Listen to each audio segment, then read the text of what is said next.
because I do believe... Oh, there's a go live button. That probably would help. Right. Are we live? We should be, and if we're not, that's a problem.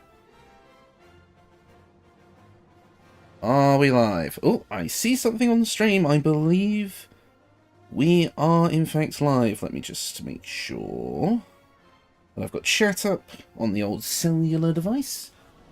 And I believe we're good to go. I hope. Please, phone, don't fall over. We have arrived. Yes, perfect. That means things are working. Hopefully, yes.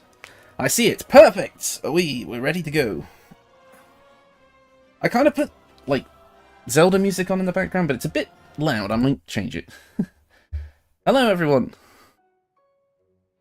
That sounds like it might be a bit better. Let me know if you guys, if the music is too distracting. Hello, everyone. Hello, Ilya, Silly, Boss, Johnny, Sin, Simone. Hello, everyone. It's good to see you all. Matria.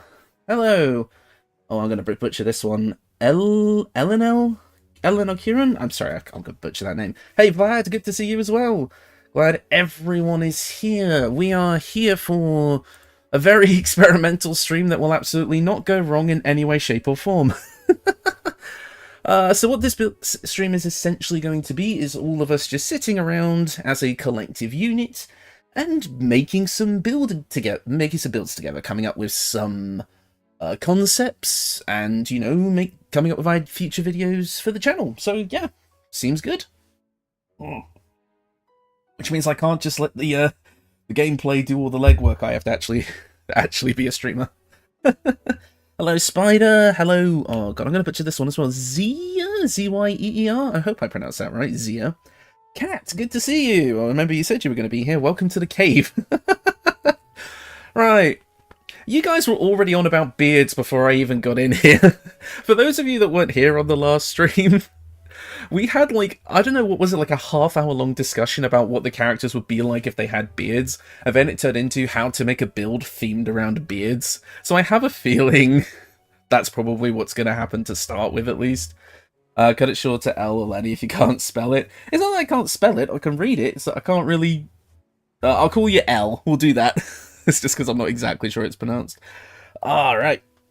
So yeah, the basic idea of this is we're going to be using the lovely Baldur's Gate 3 wiki here. I'm not actually sure. Can you guys see my mouse cursor on the stream? I don't actually think you can. Oh no, it says capture cursor, so you should be able to. Anyways, I brought like 12 builds. Well, usually my streams would run for about 3-ish hours, but I don't know if 3 hours is really necessary, because I'm not even kidding, like 5 minutes ago just finished recording Monday's build video, which was a full party build. So that was, I was kind of short for time, and I was like up against the wire, so I've got to edit and upload that after the stream is over. So if we don't go for the full 3 hours, if I feel like we hit like a natural stopping point, maybe around 2.5, that would be okay, because that would give me a bit more time to go do that. But we'll see how we go. But anyways, glad you guys are all here. I mean, I can't believe it, because when I put up the poll, right, to, you know, say, hey, do you want to do the regular honor mode stream or the build stream, like 400 and something people voted in favor of this. So I was like, damn, okay. So that was fun. Hey, Alex, good to see you. It's the name of my first BG3 TAF, so she may rest in peace. Oh, that's lovely. Hidden within his beard hides a third fist. Anyways, so the idea of this, like I say, is basically we'll just go through my general build making process, in which I kind of sit on the wiki, we'll pick a class, pick a race, maybe even pick an origin if we decide to go with that. You look at the feats, look at the weapons and items, and we'll just kind of see what we can come up with. Psychic Shinobi is the first thing I'm seeing. So that's a Shadow Monk, because they get like a Psychic Strike and then you throw in the Mind Flayer powers. I can see that. Let's see. Knave, I see you when they're aped together strong. Good to see you, buddy. I hope I'm pronouncing that. I'd say Knave, but that sounds like I'm calling you, like, you know, what the people who served knights used to be in medieval times. I'm hoping it's pronounced correctly. But I'm seeing, again, if I scroll back up the chat, I can see all of the beard talk, wild beard barbarian, Wild Beard Sorcerer, Way of the Open Beard. So shall we just get the meme out the way and just figure out the beard build first? That sounds like an idea. Let me just make sure that... Oh yeah, because we had this issue last time that YouTube decided, hey, we're going to filter all of your chat messages for no reason. Let me just make sure it's not going to do that this time. Yeah, there we go. It's really awkward. In fact, I might actually just be able to have chat up on stream?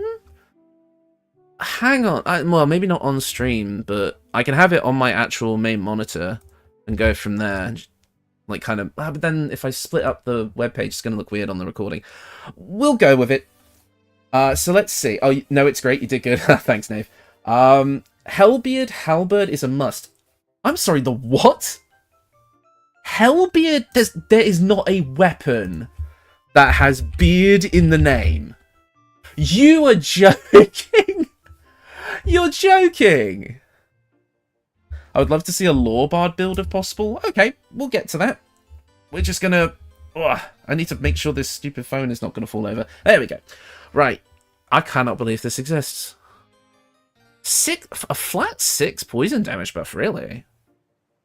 That explains it. It's sold way in the late game. Hell6 special stock. Okay. 2-weapon fighting paladin with heavy armor, flaming swords, been fairy crafting that one for a week. Interesting. Okay. I looked up beard before the stream on the wiki. Found out about radiant orbs. I definitely want to see something with that. I have a couple of radiating orb builds on the channel. One of my Shadow Heart builds was a radiating orb build. And one of my old builds is one as well. It's one of my older cleric builds, but it uses that really well, so we can have a look at that. Lawbard build, I actually have 2 by now if that helps. Well, let's focus on this beard build first, just to get it out of the way, and then we'll kind of come back to the other requests. Hey, Rexio, good to see you. So let's see. So it says special stock, so does that mean... Because I know her stock changes depending on, like, if you get her the gloves from the House of Hope. So I'm not sure if... I don't know. We'll see. So this is kind of an Act 3 thing. So what I will do is I'll pull up my... let's see, where is it? I have to pull up my build requests. Because I have, like, a little text document in which I keep all the... all of my builds, kind of, like, all of my build planning on. So let's do this. We'll go for the beard. And unfortunately, you are going to hear me typing. I apologize for that, but that is just kind of going to have to be how this works. Because I don't have, like, a boom mic thing, or whatever you call it, or, like, a mic stand where it's, like, not on my desk. So you're going to hear me typing. Was your sharp build melee or caster? Both. Well, depending on which one you go for, because there was the Shah one and the Saluna one. The Saluna one, I believe, is the one that we're talking about here, it's a level 2 paladin, level 10 cleric, so it does the full casting thing, but it can use Divine Smite as well, and it's a dual wielding build, so you can technically get attack and extra attack that way. Hammock, oh, how long have you been streaming? Like 5 minutes, mate. You're not late. So for the beard build, we're obviously going to be using the weapon, which is the what's it called, the Hellbeard halberd. Okay, so if we're going to be doing a 2-handed kind of halberd build, what are we thinking? Because I'm wondering if we go with that as a weapon, let's look at the classes now, right? What's going to work best here for a big 2-handed... Wait, Beardly started? God damn it, boss. Read the description of that halberd. Hold on, let me go back. Salvaged from the beard of a dead infernal leviathan whose facial hair was formed from the weapons of an army it had once vanquished. Shit, that's a warlock. That sounds like a fiend warlock. Ooh, that could be cool. With a poison theme? Polearm and Sentinel. Yeah, why not play into the poison theme? We had an idea that was a Paladin War Cleric. Right, I remember that. But now that I'm seeing the actual description for the weapon, if we wanted to go, like, off the lore here, I'm thinking, oh, maybe a Warlock Paladin with a focus on poison somehow. Barbarian would work, mate. Yeah, Beardlock, yeah.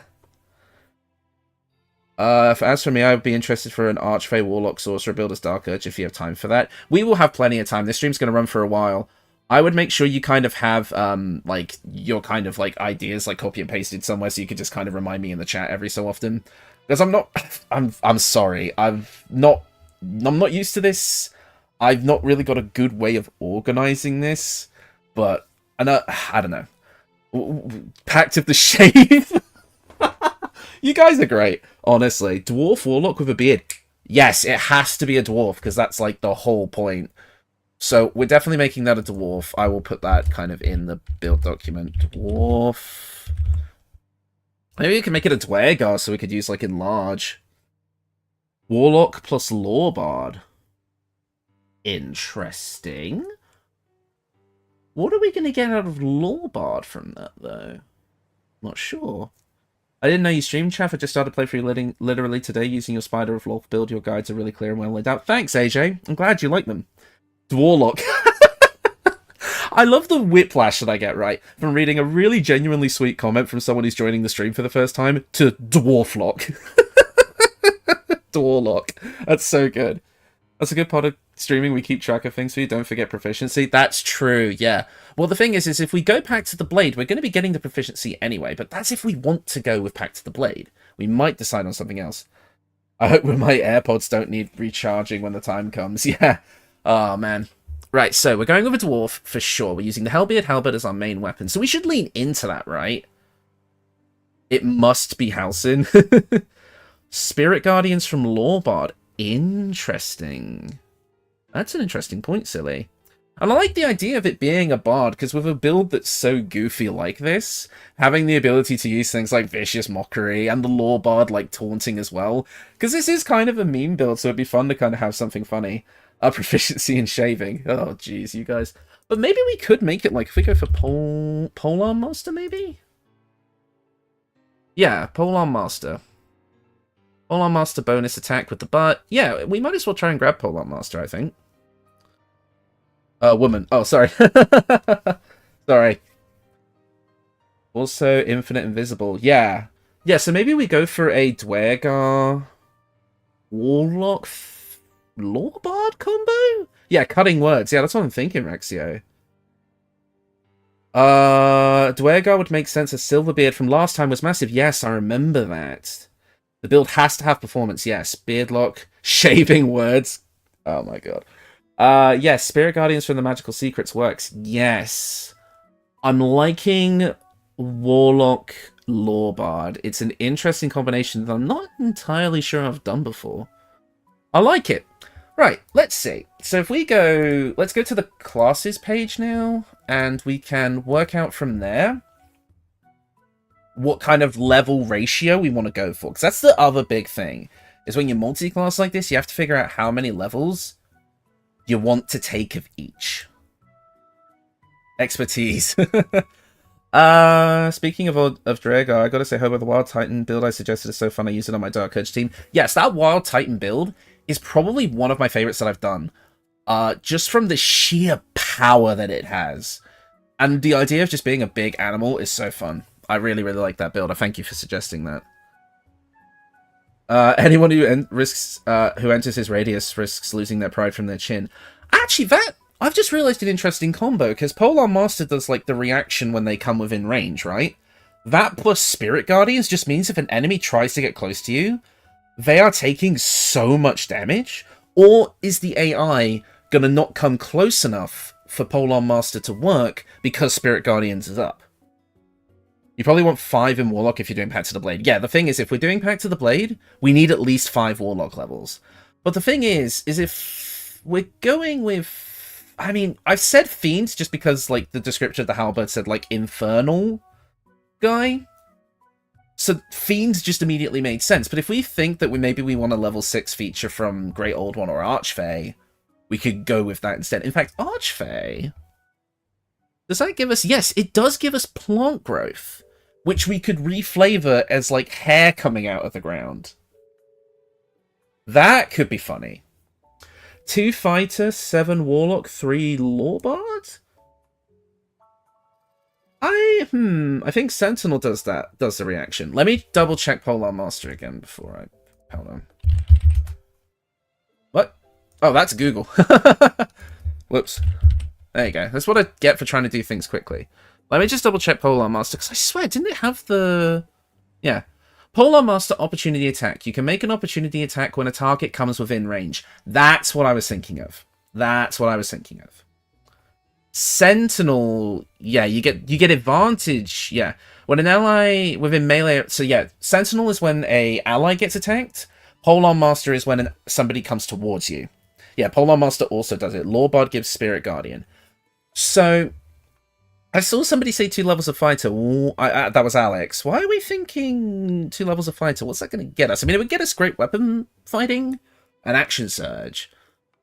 But let me see. Hold on. How many levels do we need to go in Lawbard? I think we have to go 6 if we want Spirit Guardians.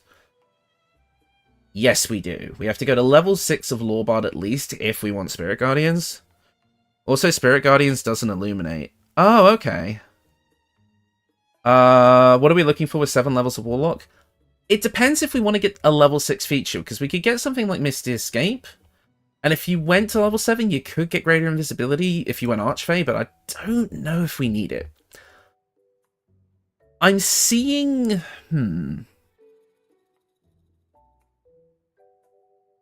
Is Polar Master fixed? I know it was bugged for a while. I'd like to think so. And proficiency for the Hellbeard. We don't... If we're going back to the Blade, we don't need the proficiency, because when you bind the weapon, you automatically become proficient in it. Yeah, 6 levels for Lawbard. So I'm thinking we want... do we want a specific Warlock subclass? That's the question. I mean, I like the Fiend thematically, but I could make a case for the Archfey again for the plant growth thing. What about an even 6/6/6? Yeah, I can see that. Because then you'd get the level 6 feature anyway. Yeah, so maybe... And then that keeps it fairly simple. Hi, Nicholas. 5 Warlock, 6 Lawbard, 1 War Cleric. I could see going for War Cleric. But we technically are already getting a bonus attack, because I think we're planning on taking Polar Master. Goop for fear of the beard. Well, what does Great... Well, I'll check them all. Great Old One. I mean, as much as I like Great Old One, I don't think it does what I want this build to do. Compare what you get for both at level 5. Well, I know at level 5 we get Fireball. But I'm not really down for this for being yet another Pyromancy build, right? Because I've done so much. Yeah, Archfey Presence looks like hair. Really? Oh. Yeah, I'm kind of thinking Archfey, because we get to charm people with our good looks, with our beard. We get, with, like, Fey Presence, we get to use plant growth to grow hair out of the ground and make everything difficult terrain. We get Misty Step, which is cool. And Misty Step would allow us to turn invisible, which is thematic with playing a Dwagar, which also gets invisibility. Yeah. It's a shame that Blade outshines all the rest. I want to come up with a build that makes better use of Pact of the Chain, because I know Pact of the Chain is generally considered the weakest pact for Warlock. And I want to see if there's a way to, like, buff up the Familiar as much as possible. The poison damage just mimics the painful aftershave. That's good. Teleporting, yeah. I don't think you've done many Archfey builds. I've done a few. Maybe not as much as I should have, but I've done a few. It's all coming together. Yes. I like the 6/6 split on Lawbard and Archfey Blade Warlock. I like it. I think we're gonna lock that in. I think that's good. So it's gonna be Archfey Warlock Blade 6 Lawbard 6. Perfect, and that does everything we want, really. We're finally getting the Pokemon Trainer build. Huh, imagine summoning a Mimic. Have you done Tome? I know it would just be a spellcast. Yeah, I've done Tome a few times, actually. I've done Tome a few times. A few, but not many. Yeah.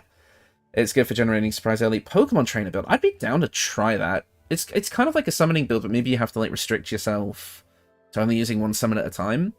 Could be interesting. Misty Step disappearing into the beard. It's like that one gif of like Homer from The Simpsons backing up into the bush, but instead of a bush, it's like hair. You have to use Cloud of Daggers. Yes, I think we get that. Hold on. Is it Cloud of? Yeah, it's Cloud of Daggers. Hold on. What do we get that from? Do we get that from? Yes, we get that from Bard. So we get Cloud of Daggers anyway. Yes. What do we get other than Spirit Guardians for Lore Bard? Well, from Lore Bard, we're getting, well, we get any other, like, level 3 or lower spell from that. But we're also going to get Cutting Words, because, again, this is kind of a meme build, so I kind of like the idea of just being able to throw out insults just kind of for fun. That seems fun. Do we use Eldritch Blast, though? I mean, you can, but I'd rather focus on other things. I'd rather focus on, like, other stuff, but obviously Eldritch Blast is there. I mean, as far as the actual gameplay of this is concerned, it's going to be fairly standard gameplay-wise, but, you know.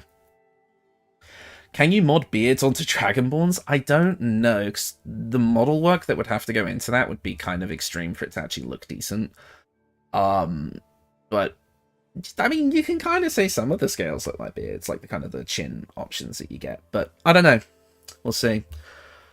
Yeah, but we get, like, you know, we get extra proficiencies as well. We also get expertise and such from Bard as well. So, you know, Dissonant Whispers too, yes! See, I really like this build level-wise, and I think we are going to take the Polearm Master feat, just because what you actually could do, right? If you wanted to go all in, do we go straight 6 Warlock, then Lore Bard, or 3 Warlock, then 3 Bard, and then do it again for the last 6? I don't know. 2 people have just said Beardborn. I imagine the halberd head with the weapon, yeah. What do we get for the other magical secret? What do we get for the other magical secret? That is a good question. That would be probably something I could figure out, like, on my own time. Obviously Spirit Guardians is the best choice. Haste would be extremely powerful. Haste would be boosted. But we could also get that otherwise, if you wanted to go like the Darkfire Shortbow, for example. What else? Is there anything? We could get Entangle. That could be like a hair thing. For Eldritch Blast, it's better to go to Warlock Technification, yeah. Yeah, I mean, I don't know. I think that obviously your first option would be Spirit Guardians, your second choice would just be personal preference. Hunger of Hadar fits. True. True, but we're going to be getting that as a Warlock, so that works. Yeah, no, I think that'll be done. Counterspell would also be good. Because we don't exactly have limited spell slots, because we're not just a Warlock. So yeah, that could also work. Yeah. There's so much of chat happening. Spike growth, yes, that's another good thing. Again, growing out of the ground. Again, I think that'll be down to personal preference. Let's not sit on that for too long. Because what I'm thinking is, if you wanted to go Polearm Master for your feat, right? But also, because think about it, we only really need Charisma. The other stuff, because we're going to be using that for attacks, spells, everything, because we're going Blade Warlock, we only really need to level Charisma, really, and just kind of leave the other stats at, like, kind of 16, 14, that kind of range. Spiritual Weapon, yes, that could also be good. Hunger of Hadar could be good. Entangle is the beard grabbing enemies. Yeah, that's kind of what I was thinking. So if we went for Polearm Master and Great Weapon Master, like the classic D&D combo, and then we used Ethel's Boon plus maybe equipment like the Birthright Hat to just bring our Charisma up to 20 without having to put any ability score improvements into it, we could take those 2 feats and lean really hard into the Hellbeard combat. Maybe. I think that could work. Unless you guys don't think so, but I think that could work pretty I think that could be pretty powerful. Build must be resist. Yeah, I think I think that was a typo. Does the Blade Warlock let you summon a Halberd since we don't get that weapon until Act 3? I believe so, yes. I believe Pact of the Blade does let you summon a Halberd as your chosen weapon. Let me just see. Pact of the Blade. Oh no, it doesn't. It lets you summon a great sword, a glaive, a battle axe, a rapier, trident, and a warhammer. You can still get a two-handed weapon, but you can get different pole arms. In fact, a good Axe 2 option would be the Halberd of Vigilance, which, to be honest, is 10. It's kind of more powerful than the other one, especially for a build like this, because it comes with the extra thing about making your Polearm Master reaction attacks with advantage. But it could be a nice middle ground. We might pick up the Merrigan Halberd and Grimforge. Yeah. Dual wield halberd with no, you can't dual wield halberds because they're two-handed. You need two hands to wield them, so you can't dual wield with them, unfortunately. Or skin burster in the crash. Yeah. What I'll probably do in the video is say, hey, because you know what I usually do in the videos. I'll say, hey, this weapon is in Act 3, but you can use this or this until you get to it. Yeah, so we could go with that. The beard takes 3 levels of barbarian. I don't know. Doesn't matter, the theme is strong with the Hellbeard. Yeah, so I'm thinking maybe I'll kind of say, hey, you could use this or this in the meantime. That's what I'll do for the video like I normally do. So I am thinking, if, like what I said before, if we go with like a 17 charisma to start, go Ethel's Boon and maybe the Birthright Hat to bump it up to 20, so that we have the full amount of charisma that we need. And then take Great Weapon Master and Polearm Master, I think that'll work. Hi, Isra. We're doing the beard build. We have found way more thematic synergy than we ever expected, because immediately it was pointed out to me that there is a weapon with beard in the name, so here we are. Resistance to slashing and fire. Ah, that's true. Resistance to slashing and fire would be fun. Unseen menace if we don't want the halberd. The beard is hiding the weapon. It's getting hairy. Honestly, magical secrets depends on what you want the build to be able to do, more or less whatever you want from the build. Oh, and don't forget fire resistance so the beard won't get singed. Well then, if we want fire resistance, let's slap the Darkfire Shortbow on the range slot. That gives us resistance to fire and cold damage. Fire to stop the beard from getting singed, and cold because the beard keeps us warm. Ta-da! Also gives us haste. Yeah. Yes, we're definitely playing a Dwago, for sure. Let me just make Dwago Dwarf. If we say for the armor... Again, I apologize profusely for my typing sounds. They didn't make a pact with the Archfey. The Archfey made a pact with them due to their insane charisma. I love it. Yeah, obviously ending Hellbeard Halberd. Yeah, so yeah, I don't know how we're going to get resistance to slashing damage, though. I don't think that's 100% necessary to go for. But let me just say, yeah, so if we say we're going to grab Ethel's Boon for charisma.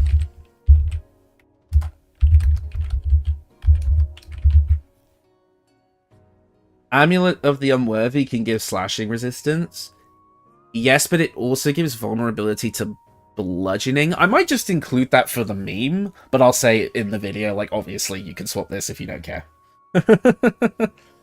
If I remember correctly, there is a creature in D&D that attacks with its beard. If you cut off the beard, it becomes the material it was cut with. Interesting. The Archfey is the beard. Like, okay, so the character themselves doesn't actually have their own beard. It's literally just an Archfey, like, symbiote that has just become a beard. Blade Ward for slashing resistance. That's true. We can just get that anyway, because I'm pretty sure we can get that from Bard. Yeah. Is there a chest piece that gives that, or Blade Ward or something? There is. There's the arm. The beard is the patron. Cast Blade Ward. There is a chest piece that gives Blade Ward. You are correct, but I think it's heavy armor? Let me just check Blade Ward real quick. Blade Ward. Let's see. I believe we can get Blade Ward from the Armor of Persistence. If that's... Yeah, that's heavy. Yeah, that would give us Blade Ward. Somehow gain heavy armor proficiency and use that really good damage armor. Oh, which ones? What do you... When you say the really good damage armor, what do you mean? Because there's a couple. It's heavy armor, so you can't cast spells. Yeah, that's what I'm thinking. Which is a shame. Unless we want to drop a level of Warlock, losing Misty Escape, but gaining heavy armor proficiency. Maybe take a level of fighter to start, which would give us Constitution saving throw proficiency. Ring of Regeneration, that could work. Don't dwarves get heavy armor? Is it? Oh, hold on, you might be right. Dwarf. Oh, that's not how you spell it. The dwarves get heavy armor. No, it doesn't look like it. The shield dwarves gain light and medium, but not heavy, unfortunately. It's literally the one you're on. Yeah. I mean, perhaps there is another set of armor that can give us Blade Ward that I'm just forgetting. I'm pretty sure the Armor of Persistence is the only one. Yeah, it's the only one. Is Misty Escape that good anyway? I like it. And since we're playing as a Dwagar, it makes sense. But maybe if we want this heavy armor, it would make sense to just take a level of Paladin. You could get Great Weapon Fighter from fighting as well. That's true, Nicholas, yeah. Sorry, I just kind of called you Nick there. So it just came to mind. Yeah, that actually makes sense. Are we thinking we drop a level of Warlock for Fighter as our starting level? I think we do. I think that makes the most sense.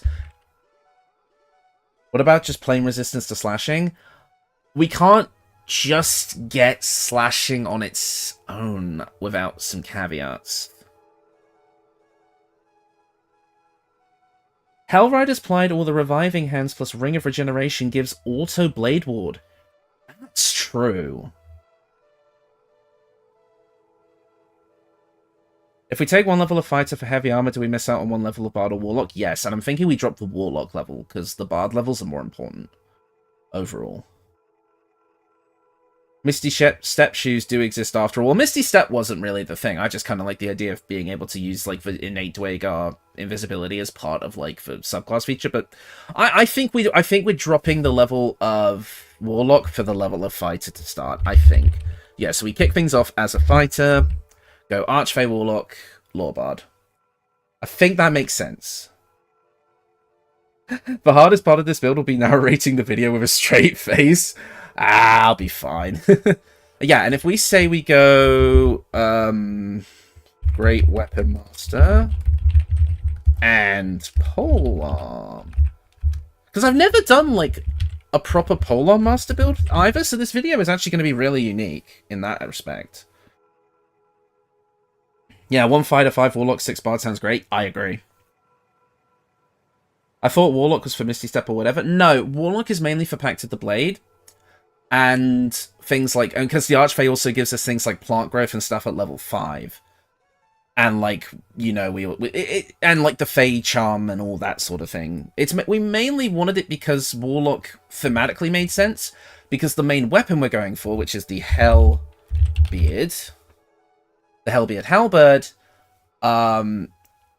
it comes from a dead infernal Leviathan, so I immediately went towards Warlock because it made sense lore-wise. Yeah, so let's check something real quick. Yeah, so overall, yeah. 1 Fighter or 1 Paladin? What would 1 level of Paladin give us? Not much, because we don't get Divine Strike, unfortunately. We would get Divine Sense. Well, we'd get an Oath. But what would an Oath do for us at level 1 if we went Paladin instead of Fighter? We wouldn't get the fighting style either, because you have to go to level 2 for the fighting style. I don't think we're going to get enough out of Paladin as a 1 level dip to make it worth it. Fighter just does more for us.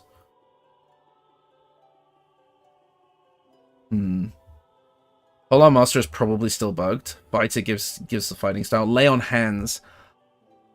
Lay on Hands, I suppose, but this isn't really a healer. Healing Radiance for beard regen. Just regrow the beard if it gets cut off slightly. I don't know. I think Fighter is better as a 1-level dip. If we were going to level 2, then yes, Paladin, because we'd still get the fighting style. We'd get Divine Smite, which would work with the Bard and Warlock spell slots, but we're not going that far, because then we lose too much of the other classes. So I think a 1-level dip of Fighter, 5 levels of Warlock, 6 levels of Lawbard. Oath of the Beard. Yes, I know. But I feel like this is stronger overall. Fighter is better for sure. I agree. And a 2-level Pal Dip destroys the build. Yeah, I agree. I think we've got it. I think we've got the levels. And I think we've got our main piece of armor, which is the Armor of Persistence for Blade Ward. I think that makes sense. So I'm going to put that into my document. And I already decided on the Birthright Hat. Because we need the Charisma bump. So we're going to take that. Now we can go over to... And we already have our weapon, so that's already done. We have our feats, we have everything. Yeah. Just kind of reading chat. Fighter for armor, con save, proficiency, and fighting style? Yeah, 100% agree. So now we need to figure out... So we've got the headwear. We can't do a shield. We've got the armor, we've got the weapon. We just need to figure out if we want a cloak, the handwear, the footwear, the amulet, and the rings. This is what's left to figure out. So with the, I mean, is there anything too crazy that we get from cloaks? Oh my god, you can make it a milady build if you want to be cringe. Oh no. The really important thing is the dies, yeah. Broodmother's Revenge and Band of Regen for the poison build-up? Yes! Because that stacks with the poisons. Yeah, because we're going for a poison thing, aren't we? Yes, so Broodmother's Revenge, absolutely. Kind of interesting that this turned into a poison build, actually, but it makes sense. Broodmother's Revenge, and we want the ring of... Well, oh no, I could just scroll down, can't I? There you go. Ring of Regen. There, perfect. And then maybe we combine the Ring of Regeneration with the Whispering Promise to get Bless every turn? I like that. That's kind of a classic combo, but I think that might work. I'm sorry if I'm going a bit quick, but we've been on this concept for half an hour now. Yeah. And you could get the Drakethroat Glaive for the extra poison. Yeah, his Drakethroat Glaive does give a poison buff as well, couldn't you? And a +1. Yeah, because Draconic Elemental Weapon... Oh no, it doesn't give poison, but it would give acid, which was close enough. Toxic Masculinity build? Oh no!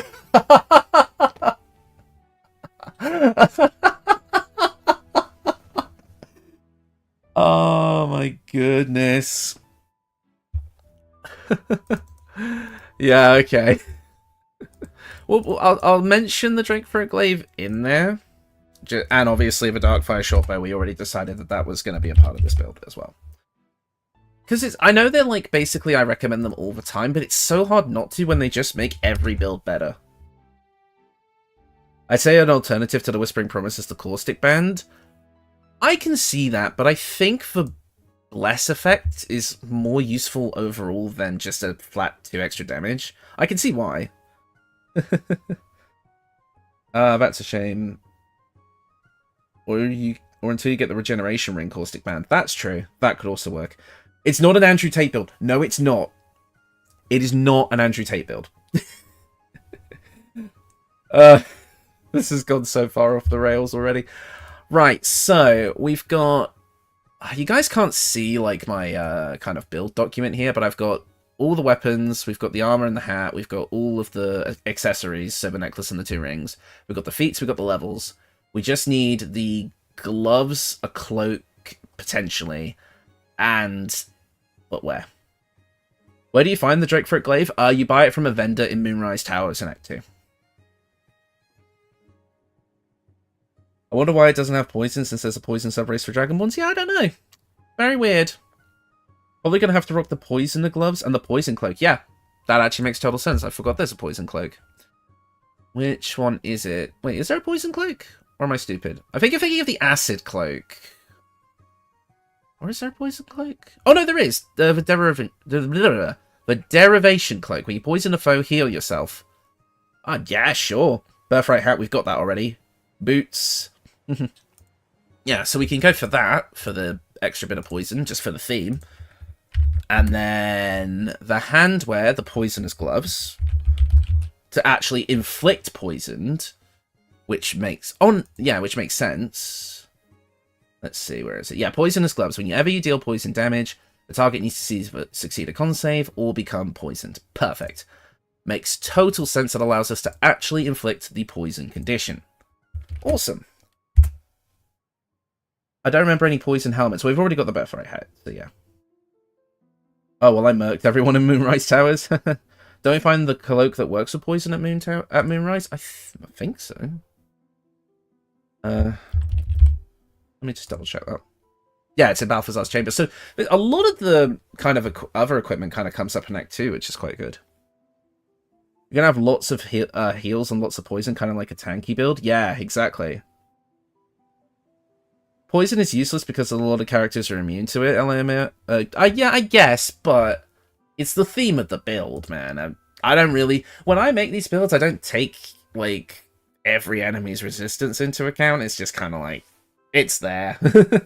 It's more about the theme and the actual build rather than being, like, overly optimized, really. Didn't we say something for the boots? I can't remember who said that. I'm hoping you're enjoying the chaos that is your loving community. Nah, these guys are fun. You guys are all awesome. If only Elemental Adept works with weapons and not just spells. Yeah. Poisoners with Handmaid and Mace is a nice combo. Yeah, I keep forgetting that weapon exists as like an Act 3 alternative to like the Club of the Hill Giant of Hill Giant Strength. I need to remember that exists.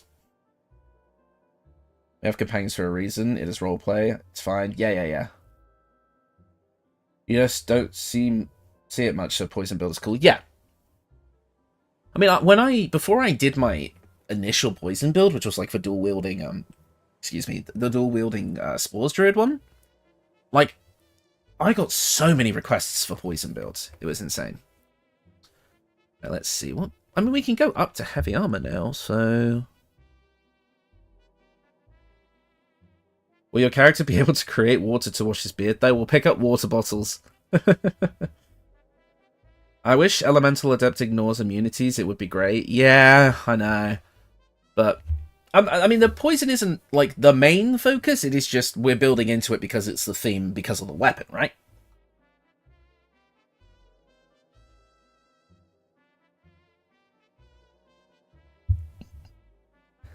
Please, when you narrate, do this as seriously as the beginning of your Alfira Dirge build.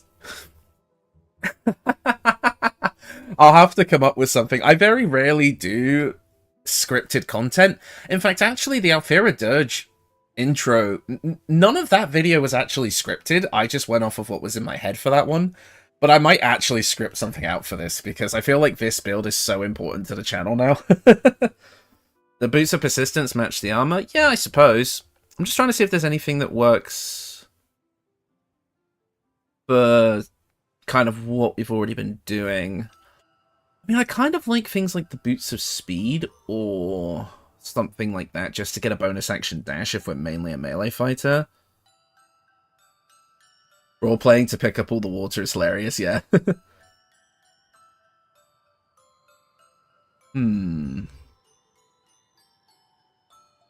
Let's see. What about... I mean, yeah, the boots of persistence obviously could work. You'd get freedom of movement on Longstrider from that, and they would match the armor. You are correct. Just trying to see what else there could potentially be.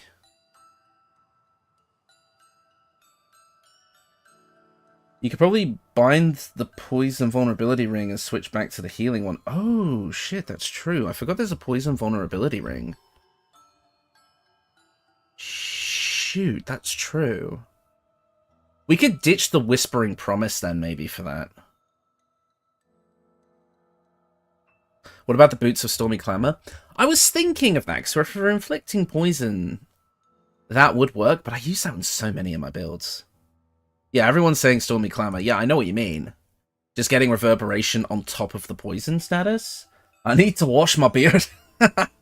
Armor of Persistence set the goat. Yeah, it's powerful and it's good looking. I used it on my Psionic Warrior build, I think, with the black and white dye. Oh, it's beautiful. Let's see. Yeah, I'm definitely leaning towards Boots of Speed, Boots of Persistence, Stormy Clamor, maybe. Maybe Boots of Brilliance for more bardic inspiration. I could see that. I could see that.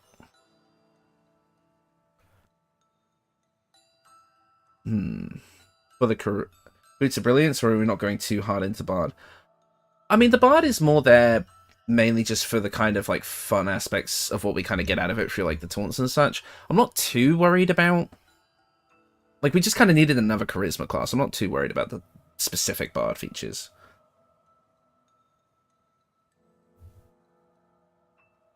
I like that, Matria, the story of a very charismatic bard who is plagued with the curse of beardlessness, who won over the affection of an archfey who decided to become his beard. Fucking perfect. I love it. Speaking of Dirge, I did put in a request in the beginning. Yeah, just a reminder. Yeah, please remind me. Once we've finished the beard build, remind me. Reverberating poison could be like rabies. Or just get the +1 AC boots. We are getting an armor set with 20 AC. We don't need any more. The Boots of Brilliance also describe the beard of the character. I would love a build that uses those boots in the future, though. I'm seeing a lot of love for the Boots of Brilliance. I can go that route if that's what we're kind of voting for. Tell you what, here's what I'll do. I'm going to have kind of like you'll see at the top here, the various different options that we have. Where are the Boots of Brilliance? Right here. And I'll let you guys kind of vote on it. We have the Boots of Speed, Persistence, Stormy Clamor, and Brilliance. What are we thinking? Water Sparklers, lightning charges from the water for washing the beard. I see where you're going with that. My only thing is that we don't have, with this build, a reliable way to constantly generate water because we don't have the Create Water spell. It is reliant on having water bottles in our inventory, which we're not guaranteed to have. I like that line of thinking, but I don't think it's this build. I'd pair Boots of Brilliance with more of a Swords Bard. Yeah. Usually the times you really want to focus on having a lot of bardic inspiration is if you're playing like a Swords Bard mainly, because that fuels your main feature, which is your flourishes. I recently got the ability to play with mods. Nice, Zeno. That's good. No Swords Bard. Read the description? What do you mean? Read the description of what? We have low movement from being a dwarf. That's true. That's why I kind of like the speed or persistence boots. I like the matching armor, so I'll vote for Boots of Persistence. Okay. Let's see. Let me just check Boots of Brilliance. I don't know. I don't know who said read description. Sorry if you can hear me drinking water. That's probably a bit gross. Can we make a Monk Blizzard build? We'll see in a minute. Boots of Persistence is my vote too, right? I'm seeing a couple of Boots of Persistence. I'm seeing Brilliance or Speed. Persistence, I'm seeing... Okay, I'm seeing a lot of people saying Persistence. I'll give it another minute. But we're leaning towards Persistence, it would seem. And honestly, it makes sense. I'll pop them into the document for now, unless I see a convincing argument for otherwise, but... Genial Striding, or do we have freedom of movement from something else? Well, we'd get freedom of movement from the Boots of Persistence. Start with Speed and then replace with Persistence? Yeah. For the Beard Growth spell. True. That makes sense. If we use Plant Growth, we're going to want freedom of movement to get over that. That's right. Please read this. It needs to be noticed. Expertise in shaving goes to Karlak. Don't ask me how I know that. I'm going to ask you how you know that. I see one for Brilliance. I like how the Boots of Brilliance boosts speed appearance a lot. Yeah, I think we're going to go with the Boots of Persistence, but I'll say grab the Boots of Speed in Act 1. I don't know that. Ask Vlad. Vlad's the one that said it. So it's just a lower version of the other boots? I don't know. So, yeah, so the Boots of Genial Striding... I'll pull them up real quick. Hold on. Right here. Yeah, the wearer's movement speed is unimpeded by difficult terrain. Whereas if you wear the Boots of Persistence, you gain freedom of movement and Long Strider. So freedom of movement Means that you're not affected by difficult terrain or magical effects, you cannot be paralyzed or restrained, and you also get the extra movement speed from Longstrider. I like persistence then for the beard growth. Yeah, I think we've got it. I think we've got the build. So, let me go over everything really quickly just off my document. We have a level 1 fighter mixed with 5 levels of Archfey Warlock with Pact to the Blade and 6 levels of Lawbard. We are a Dwagar Dwarf that is taking Ethel's Boon to bump its charisma, and then we're using Great Weapon Master and Polearm Master for our 2 feats. We also, our main weapon is the Hellbeard Halberd, buffed with the Drakethroat Glaive and also buffing ourselves with the Darkfire Shortbow. We have the Armor of Persistence, the Birthright Hat, the Derivation Cloak, there we go, for like the Poisonous Gloves and the Boots of Persistence as our armor set, and our accessories are the Broodmother's Revenge, the Ring of Regeneration, and I have the Whispering Promise, but I'm also going to put an and/or clause for the Poison Vulnerability Ring, which I'm just going to quickly find, because I remember someone brought that up and I kind of forgot. Yeah, the Poisonous Ring. And it doesn't seem to have a clause on if they're immune or not, so I actually think that would be pretty important to grab. So maybe that over the Whispering Promise. Yeah. The lush green blooming beard.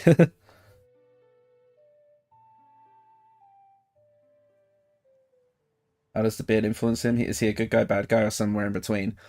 Well, you could play this as a dark urge, maybe, that like, okay, so you could play this as a good guy who maybe he's just someone in Baldur's Gate who, like, owned a barbershop, but then was cursed by someone who he maybe did a bad haircut on, was cursed to lose his beard, but then as he kind of wandered the world of the Sword Coast looking for a solution, he befriended an archfey who became his patron by literally becoming his beard.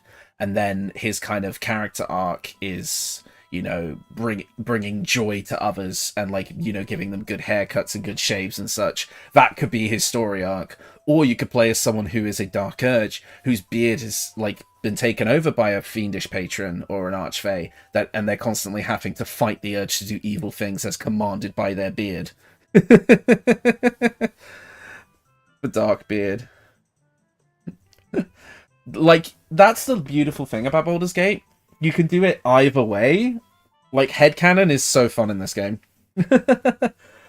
I kind of like playing this as more of a good guy character, though. That's my preferred thing. If he was cursed to lose the beard, remember to make him bald. Yes, that is true. I'm going to put that lore actually in my document. Give me a sec, because this is going to be a lot of typing. What's a barber? And him being a barber would be a good lore justification for the bard levels as well, because you have to be really good at talking to people. And, like, you know, maybe even like the Barber's Quartet, maybe he was good at singing. I really like that, actually. Well, if he was, I'm gonna make sure I remember to make him bald as well. Bald. I just have it all capital letters next to the racial choice. Bald. Was a barber in Baldur's Gate until he was cursed after giving someone a bad cut. Wandered the Sword Coast looking for a solution. Met an archfey who became his beard. This is so dumb. Who became his beard and gave him great power to bring joy and good hair hygiene to the people of Faerun. Oh, that's funny. Yeah. I like that. I like that story arc for the character. I remember I got a comment on one of my other videos who said, oh, you know, you should really include, like, a big narrative thing with your builds as, like, a justification for why you made them. There you go! Well, for background, would Guild Artisan or Entertainer fit more? Probably Guild Artisan? Let's have a look at the backgrounds, actually.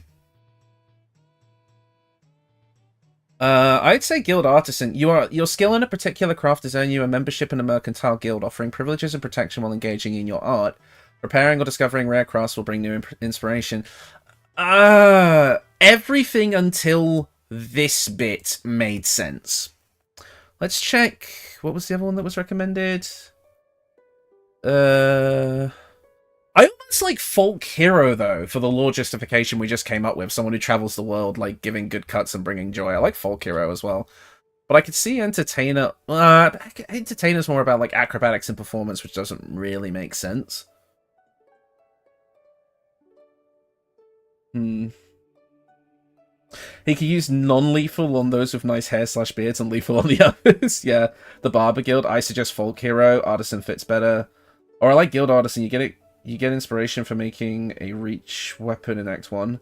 Entertainer. God, everyone's got different ideas on the background. I usually just pick the background last minute as I'm kind of testing the building game. I usually don't put that much thought into it. Oh, so no Dark Urge? Well, there will be the option for Dark Urge. But you don't have to do that. It depends on if you want the beard to be a positive thing or a negative thing. And I quite like the idea of the beard being a positive thing overall. But if you wanted to go for Dark Urge, you absolutely could.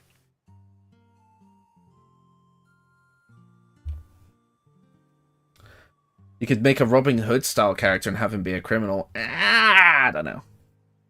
Guild Artisan or Folk Hero, I like that too. He cuts the hair of it. Oh, excuse me, I'm sorry. He cuts the hair of his slain enemies. What about a Doomslayer build with Barbarian and Fighter focusing on ranged weapons and punching people? We could do that. We'll have a look at it. Reject Ball, embrace Beard because Dark Urge is killing. No beards is great. Haunted by the Beard is pretty funny. Well, I'll have it be in the video that you can do either or. I think I'm leaning towards... Yeah, Haunted by the Beard is pretty funny. Haunted by the Beard is great. Yeah, I can see you doing either or, but I think I'll leave that open to the individual people playing this to do whatever they like with it. The Balls Barber sounds pretty hilarious. The Beard is the one speaking to him. We make... I don't know, we could make this into a Dark Urge, but I kind of liked the good stuff. I don't know. That's tricky. Right. I think I'll go with Guild Artisan for now. But obviously there's room to kind of move around a bit. We'll see. Maybe I'll just do like what I did for the Shadowheart video. Maybe I'll just have like, I'll do the regular video where he's good, and then maybe like there's like an end screen or something, like an end card, which takes you to the evil version, which doesn't change anything. I'm saying Folk Hero. What's the background for a non-Dark Urge? I'm thinking Guild Artisan, like I just said, but you can choose whatever. I prefer good beard. Yeah, that's my personal preference. I'm going to go with Guild Artisan for now, but again, when you make the character, just do what you like. That's the whole point. Right. We have the beard build. The beard build is ready. Buy my beard. Yes, he shouts that when he goes into combat. Guild Artisan always passes for a bard, I think. If you go Guild Artisan with the At-1 spear, you make beard decent beginning weapon. Maybe, yeah. Nobles, maybe. Accumulating beard will raise your status. I don't think we're going to sit on this for too long. Because I was like, oh yeah, we'll be able to make a few builds in the 3-hour stream. And it's been an hour. And we're still on the beard. Have to head out, Hobo, using your Dirge build with my friend. You're a great man, and this little community is awesome. Thanks, Alex. It's really good to see you. I'm glad you could join in and at least see the conclusion of the beard build. Because I think this is the most important thing that this stream had to do, is make the beard build. But we've made the beard build. It is done. What about a Mind Flayer build? Well, let's see. Now that the beard build is done, let's hear other people's ideas. If you said something earlier in chat, bring it up to me. Like, put it in chat now. I'm going to have a separate page, I'm going to just kind of have it in my document. Wait till you hear my background story idea for the build? Okay. How would you do a Fire Druid? How would I do a Fire Druid? A Fire Druid would be Circle of the Land with a focus on fire spells. Maybe you could justify throwing in Evocation Wizard as well. Probably for the spell sculpting. It's about time, yeah. I was not expecting the beard build to take an hour. Excited to see the beard video, bye. Yeah, I see you, Alex. 2-weapon fighting paladin, right? So you said so dual wield paladin. Okay. Plague Doctor. That could be interesting. Although I think I've kind of done the poison builds, I guess. What should we call our bearded creation? I'll leave that to a surprise for when the actual video comes out. More War Magic with Eldritch Blast, please. Ooh, okay. So, War Magic, Eldritch Blast. Okay, Blast. War Magic with Eldritch Blast. Okay. Penguins of Madagascar team build. Wouldn't that just be like 4 halflings in like tuxedos? Did you ever make a full Illithid build? Mind Flayer build? Well, I can do that now. Mind Flayer build. Go for like a psychic theming, focusing on like what the Mind Flayer powers can give us. Yeah. I definitely want to see a Jedi/Sith build with lightning. Okay. Jedi builds with lightning. This is just a good way of getting all your build requests in, basically. Because they're all going into my documents, so they're likely to get made. Let's see. Illithid for the monk one for all the psychic abilities. Okay. Absolutist build, which uses gear in need of brand. Okay. That could be part of the Mind Flayer build. We use like kind of the absolute gear. Yeah. I'll put that in parentheses. Absolute gear. Life Cleric Necromancy Wizard build. That sounds interesting, but what are you looking to get out of that? Just curious. Is it just necrotic damage? We could go on my Stage Magician build I suggested a while ago. A bard doing sleight of hand type thing. Okay, I'm going to pop that in the guide. Stage Magician bard with sleight of hand. Okay, cool. Give me 3 minutes before I'm just less fast at typing. I tried to build a Jedi/Sith, just can't get it right. Well, there's 50 people in this chat. I'm sure we can figure it out. Also a Hulk build. Half monk, half barbarian, all punches and leaps. Yeah, I can see that. Hulk. We could just build like a massive freaking orc. I like that.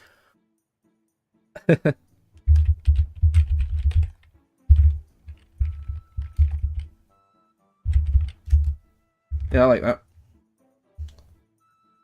I'm just gonna... I can... Hold on, I just need to organize this document a bit. Because it's very poorly organized. I literally just have a text document on my desktop that I kind of break up with, like, dashes for the different entries. It's not like a properly done spreadsheet or anything. How about a close range spellcast build? Oh, I've tried something like that before with, like, Sorcerer and, like, the Daredevil gloves. Melee Spellcaster. Right, I'll pop it in there, just as an idea. Hold on.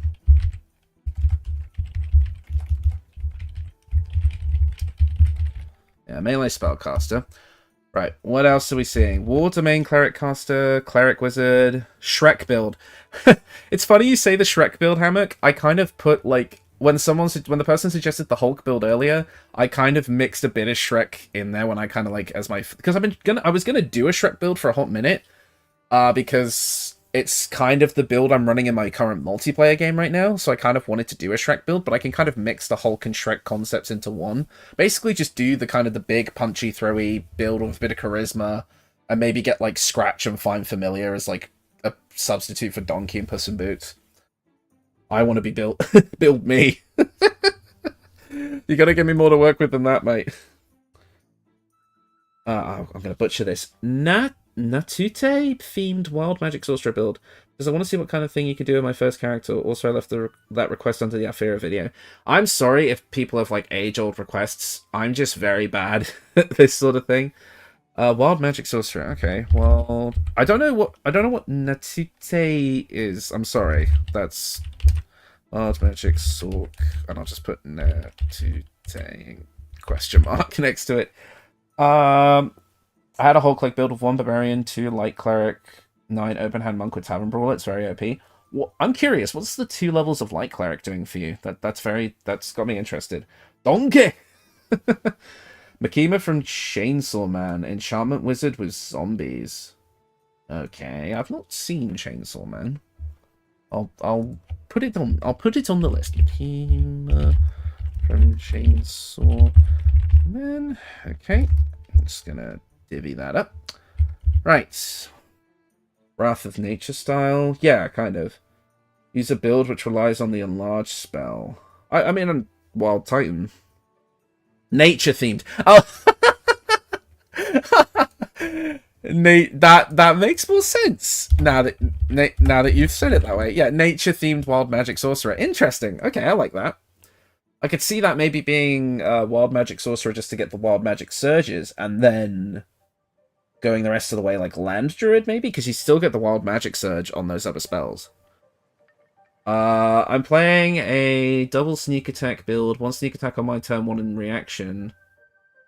How do you do the sneak attack on your reaction? I'm curious. I've not actually heard of that strategy. Shapeshifter build, which gets more powerful when you use Disguise Self. Already got that. The Eldritch Infiltrator. I've got something like that already. On the topic of old builds, I noticed your Nightcrawler build you had no amulets or rings. Do you know what would fit in those spots? Oh god, it's been so long I couldn't actually tell you. Really sorry.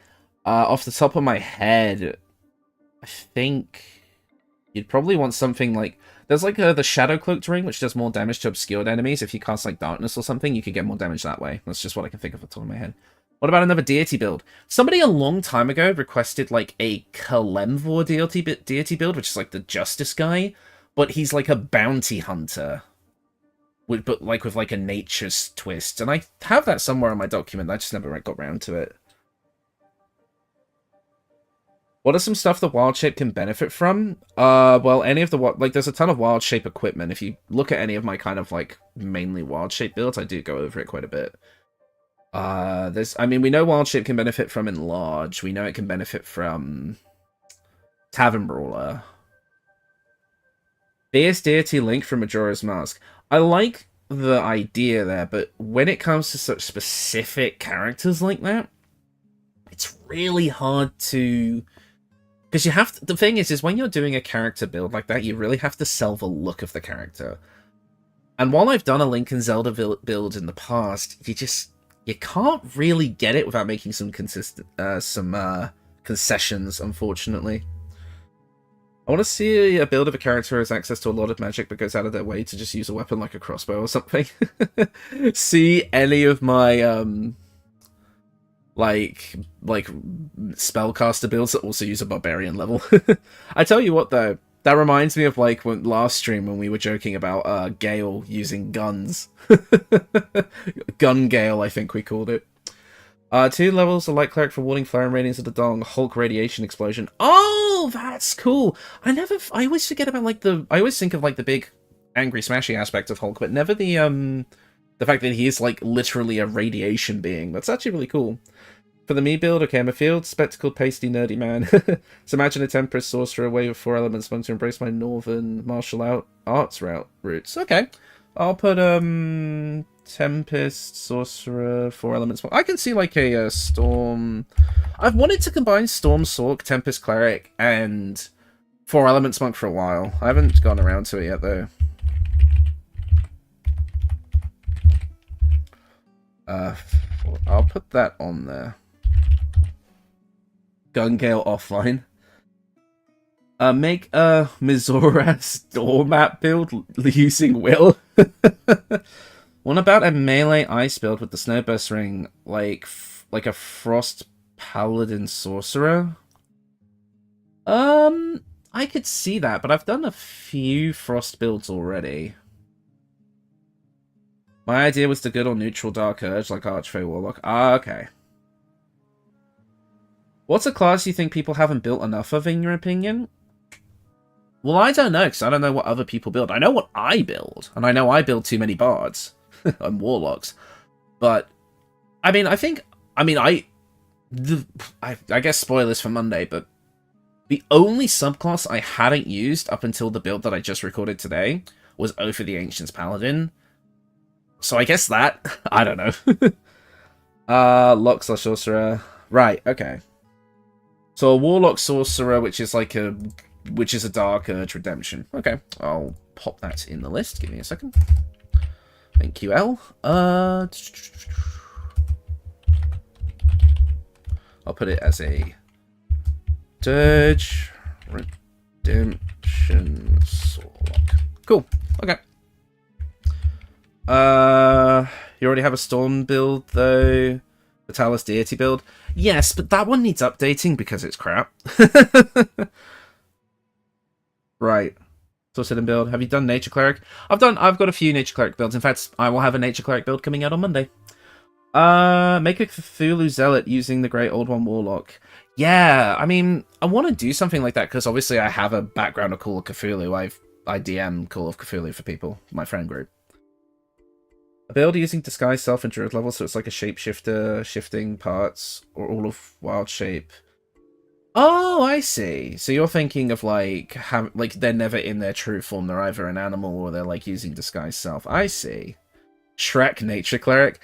I'll see when I do the Shrek build. You'll see what I'm coming out with. Maybe a mix of Druid focusing on Shillelagh. Right. So I've got like 10 builds here, and considering it took us over almost an hour to do one. I've seen so many Storm Sorcerer builds, I was wondering what a Soullock with Archfey would look like. I'm gonna try it. We'll see. Right, so, does Oath of Ancient Paladin and Life Cleric Healing stack?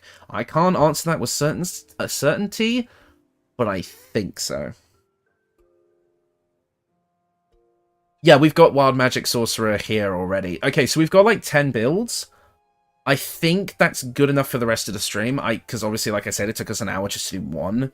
So I think we're going to close requests for now and just do what we've got here. And I'll try and do as many as I can. Again, we've got about an hour and a half, I would say, to kind of do some of this. That's my Druid build. I'm even working on getting a special Panther form. I forgot the name. Oh, okay. Let's see. So the first build we have here is a 2-weapon fighting, dual-wielding Paladin. So, it's an interesting concept because obviously the idea of Paladin, you know, dual wielding, I mean, that's fine. It's a martial class. Oh, hey, CB Draw, nice to see you. Hey, Herbert, what we got right now? We just finished making our beard build, and now we're taking on viewer kind of requests and we're kind of collaborating on some other builds. Vote for the build. Is there a way for me to... Oh, I don't know. Is there a way for me to, like, set up a poll? Or something? I have no idea. Can you do polls? I don't know. A good girl or neutral, I forgot race would be high elf. Could be funny. Okay, I'll put high elf into that request. Hold on. Yours was the... Which one was it? Yeah.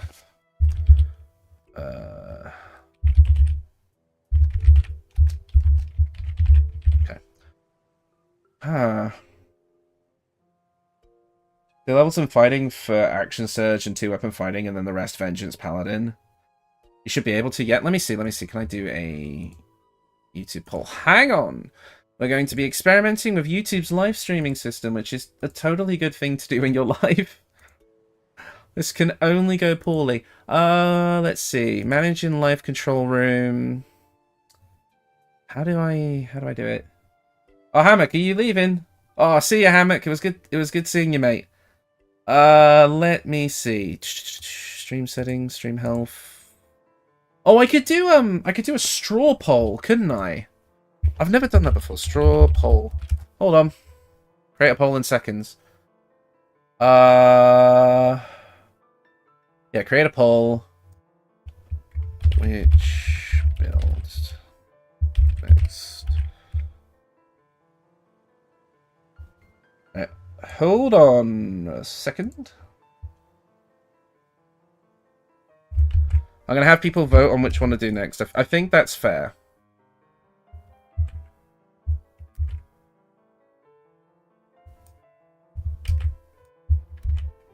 This is literally just how I wrote it in my notes, so you guys will have to decode what each thing means.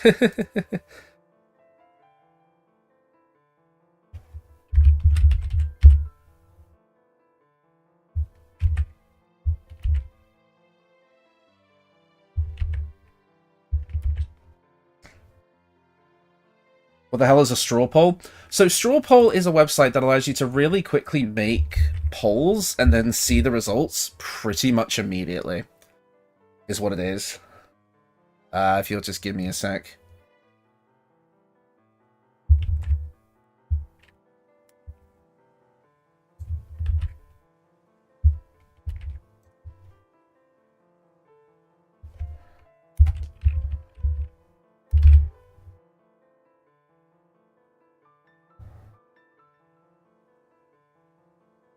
Right, I think that's it. Let's see. How do we... So, I've never done this before. Right, create poll. Right, here we go. I'm going to share it via a link. And I'm going to put it in chat. This has probably taken more time than it's worth, but hey how. Hey how, we'll try it. Right, the straw poll has been linked in chat. I'm going to copy and paste this into the browser window I'm using for this. So hopefully it'll show up on stream. I do not consent. Right. Does this work? Live results. Here we go. Right. Somebody's already voted. Okay. Yep, so vote on the straw poll linked in the chat for what you want to see next.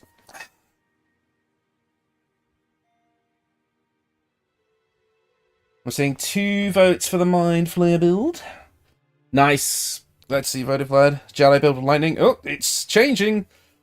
Can you guys actually see this on stream? I hope you can. Yeah, you can. Nice. Where's the window? Right, it looks like the Mind Flayer build is winning so far. I mean, obviously, probably the 1 vote for each build is probably the people who suggested it. Can you add the Shinobi? Oh, yeah. Well, I'll put it into my document. I don't know if I can add it to the poll yet. Sorry, you suggested that really early on. Psychic Shinobi. I remember what you said. Psychic Shinobi. Oh, it's tied. Is there a discussion about Pokemon happening? Oh, Ceruledge. Oh, I see. Yeah. Right, so I'm seeing... It looks like... I'll give it a couple more minutes. But it looks like the Mind Flayer build is winning. I voted Jedi, but my next vote is Mind Flayer. Ah, okay. Yeah, I'll give it another couple minutes. Shork. Well, because I think because it's Shrek, but I think you make Shrek as an orc, so I put Shork. So it's like a knockoff name. We're not making Shrek, so DreamWorks won't sue me. We're making Shork. Mind Flayer. Let's go, Jedi. Oh, I don't know. It looks like Mind Flayer's gonna win. So when you said the dual-wielding paladin, were you the one who suggested the dual-wielding paladin, Cat? Is that what you mean, Ceruledge? Because I can put that on the Ceruledge. I'll put that in there just in case it was you that said that. Right, it's 2 minutes have passed. Well, you shouldn't be surprised by anybody does builds for Gakes. Yeah. Well, I don't usually like to include the Mind Flayer powers in my builds because it's kind of outside the usual realm of D&D stuff. It's mainly just like an augmentation of an already existing build. But if we actually look at the Illithid powers and build something around what those powers are capable of, that could be an interesting thing. That's what I'm kind of thinking of doing. Yes, I was the one that made that. Yeah, so I've put that in for the dual-wielding paladin, like Ceruledge kind of theming is like what we're going for. Welcome to the Hive Mind. Yeah, it looks like the voting has stopped, so I'm going to say that the winner is the Mind Flayer build with 6 votes out of the 23. Mental fatigue plus reverb boots plus magic missile goes Bert. I don't know if I'm too late, but what about sleep build? Hey. I don't I've never tried a sleep build. I'll throw it in the document. But I think we have a big enough list of what we're going to be able to get to on this stream. But these are all... I'm taking these all as build requests that can be turned into future videos, regardless of if we actually build these on stream or not. So I'll put that in. Sleep build. What about a necromancy plus life cleric build, a judge of life and death character? Kind of already done that. I think it's called the Priest of Balance. It's one of my older builds. It's like a radiant necrotic damage build that kind of goes with that sort of thing. I think that'll do. It's a shame you would need an Act 3 save file to do a Mind Flayer build. I have Act 3 save files. It's just the hardest part of doing an Act 3 save file type build is getting the combat footage, because once you've if you've done too much stuff in Act 3, there's actually not a lot of combat opportunities anymore. Like, for my completed games, basically the only thing I'd have would be the final boss, but obviously I don't want to do spoilers, so... Thanks so much, vote, so I hope it works. Hey, second place, I'm happy with that. Do you want Armor Rouge for the balancing of the game, so 1 level in Fighter, 11 in Sorcerer? Yeah. Yep, so we're doing the Mind Flayer build, so let's actually have a look at the Mind Flayer powers. If we're going to be doing a Mind Flayer build, I'm going to dip. Not done Act 1 yet, so I think it'll be a little too spoilery. Hold on a minute, Nave. Can I just say before you dip, I know you've been watching this channel for like a while now. You're not even finished Act 1. Damn. I gotta head off. See you all later. Yeah, see you, boss. Thanks for coming in. Okay, can you put the builds that can be done in stream in your regular videos? Yes, that is what's happening. All of these builds will be done. You guys have just given me ideas for, like, the next few weeks of builds, so they'll be done. Don't worry. It's just whether or not we build them on stream is what happens now. It just depends on how long this takes. Anybody who doesn't want spoilers for Mind Flayer stuff, it's just the powers. It's not too actually spoilery for the context of the story, but... you might just want to find that out for yourself. I'm an Xbox player. I remember you saying that now, Nave. Fair enough. I only got it a while ago, but I'm playing with my brother who is a noob. Fair enough. I remember you saying you're an Xbox player now. My apologies. That totally makes sense. Well, enjoy your time with the game. Yeah. It's a shame you have to leave, but I'll see you later. I got like 60 hours across 3 characters. Damn. I mean, I've only got to Act 2 once and not recently, so I can't judge. That's fair. I mean, it's such a big game, and there's so many different things you can do and things you want to see and try. I can see if people have got, like, multiple save files and such. I didn't get the answer completely, sorry. Sorry. Yes, all of these builds that we have discussed on this stream, I will turn into regular videos, even if we don't build them on this stream. That's the plan. I usually don't like live streams, but this is a lot of fun. It's like everyone is a part of the build bond and everyone is participating. It's awesome. I love it. Yeah, this is why I love having a small channel, because this level of interactivity I get to have with the community on a regular basis is so awesome. That's why I love it. Thanks, I am, especially with your builds. I'm looking for more people to play with so I can try other builds. That's awesome, man. All right. I know it's past, but a light mage build using only spells and abilities that look like light. Also, maybe he's also really fast. Okay, I'll pop it in the document. Fast light mage. It's such an interesting, like, I'd never think of mixing, like, the theme of, like, speed with light, but I guess now when you say literally the speed of light, that makes sense. Light magic build plus speedster.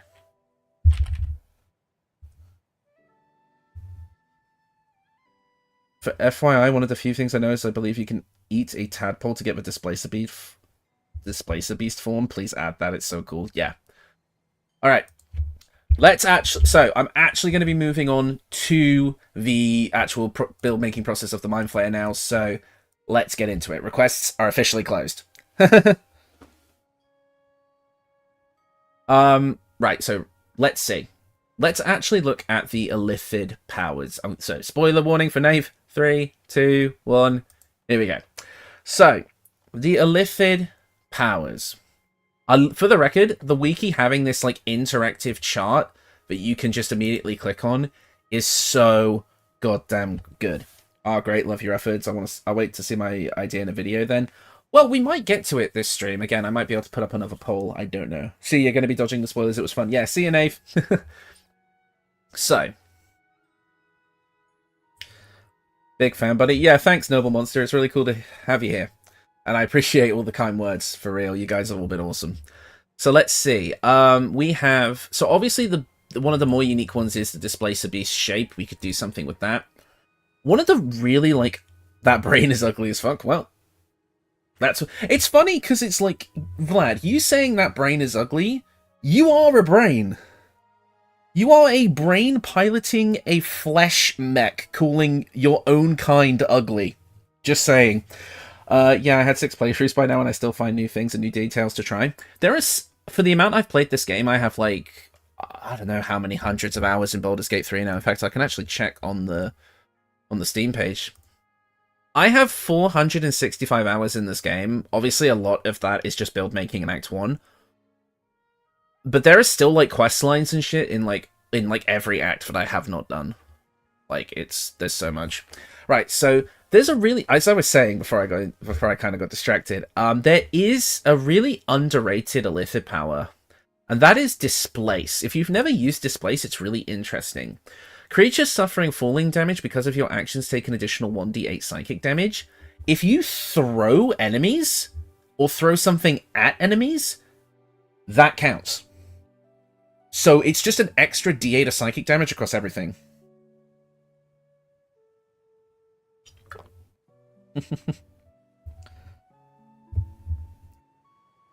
I looked at my hours in Baldur's Gate 3 and it's 368. Damn, yeah.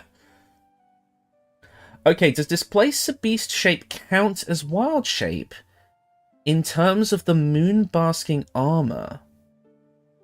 I don't know. I don't think the wiki says so.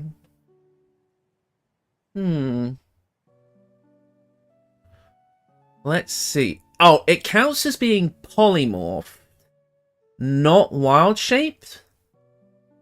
I think that's a different thing. Yeah, you can see here. So look, polymorphed is a condition type, in which the Displacer beast form counts. Actually, being polymorphed into a sheep counts.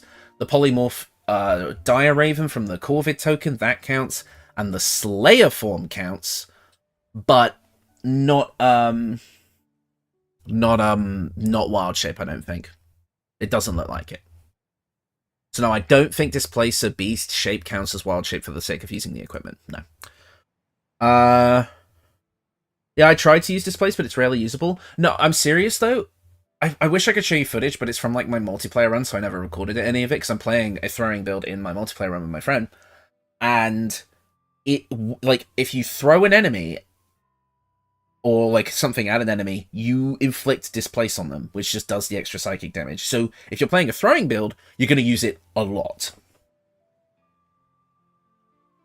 My hours are 850 plus, and I've only completed 1 playthrough. Damn, Sin, Jesus. Oh, hey, Reggie! How are you here? It's good to see you. Hi there, how's it going? I just got back from a vacation. We'll have to rush to see all the videos I missed. Oh, it's good to have you here, Reggie. I haven't seen you in a hot minute. Yeah, we're doing like a build-making stream today, my dude. We're having a lot of fun with it. Well, we could call our fellow flesh husks pretty or ugly too, so where's the contradiction? Fair enough.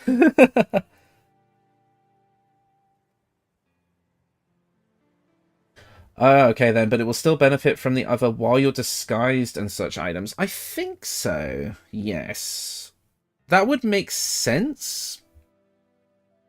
I'm just going to reset chat because I'm worried it might not be showing me everything. So I remember that happened last time we were on stream.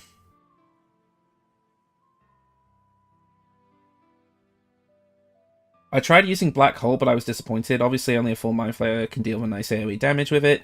As a half a village, you can merely suck them in and slow them down. Yeah, Black Hole is a bit weaker. Now the playthrough took 150, and then I spent 700 in the character creator. I feel it. I feel it, mate. Well, let's see what else we've got here as far as Illithid powers. I'm so distracted by chat. I'm so sorry. What else we have here? Charm is okay. I've not really found many uses for it. Concentrated Blast could be good, because a lot of psychic spells require concentration, because I'm assuming we're going to be mixing psychic-based spells into this, because that would only make sense, right? Psionic Backlash is another really good one. It just allows you to do, like, psychic damage whenever someone casts a spell. Mind Sanctuary and Free Cast together can be really good. Perilous Stakes. What's this one? Invest a creature with a power that heals it when it attacks, but also makes it vulnerable to all damage. Could that be used on... On enemies? In honor mode, this ability can only be cast on allies. I see. Okay.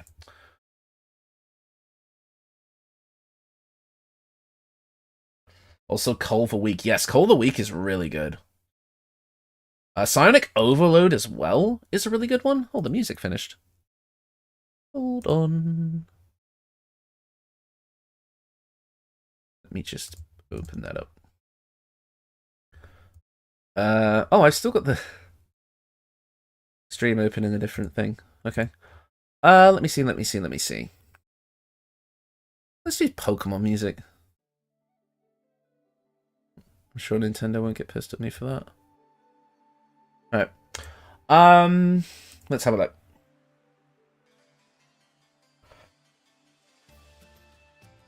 The Brainrock Gloves gives you mental fatigue, and the Resonant Stone doubles psychic damage. Yeah, the Resonant Stone. Ooh, we should have.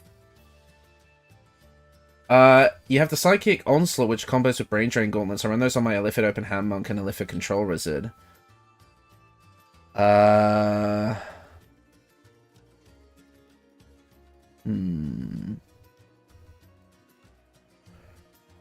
What if we use Shadow Blade as our, like, weapon?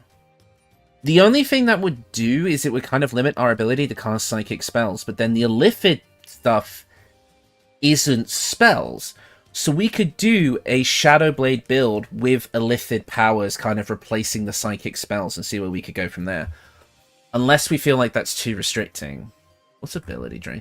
Because things like Psychic Overload are quite fun. But then you do have to be careful, because whenever you take the damage from Psychic Overload, it does have a chance to break your concentration. Adds 1d4 psychic damage to everything, yeah. Black Hole. Psionic Dominance, is that the one where... Yeah, that's basically Counterspell. With Shadow Monk could be cool, yeah. With Shadow Monk. Shadow Monk, yeah, because then... Well, let's have a look at Shadow Monk real quick. Hold on, let me pull up Shadow Monk. Way of Shadow, here we are. Way of Shadow. We have Shadow Arts. Yeah, these still require your concentration, but they don't cost spell slots. Yeah, we could go for the Shadow Strike ability. So maybe we did Illithid Powers, Shadow Monk with Shadow Blade. Is Shadow Blade a monk weapon in Baldur's Gate 3? No, it's hang on, I'm gonna pull it up. Give me a second. Shadow Blade? Have a look. Shadow Blade weapon. Yeah, it's considered a short sword, so it would still be a monk weapon, actually. Yeah, although I think it's more considered like a spell attack by the game. Yeah, so that would work. Oh, this could be really cool. Shadow Monk Illithid build, and yeah.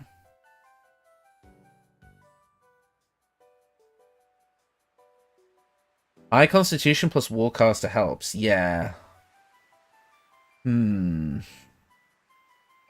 Yeah, with the Strange Conduit Ring for the extra psychic damage, yes, you're absolutely right, Zia. Yep.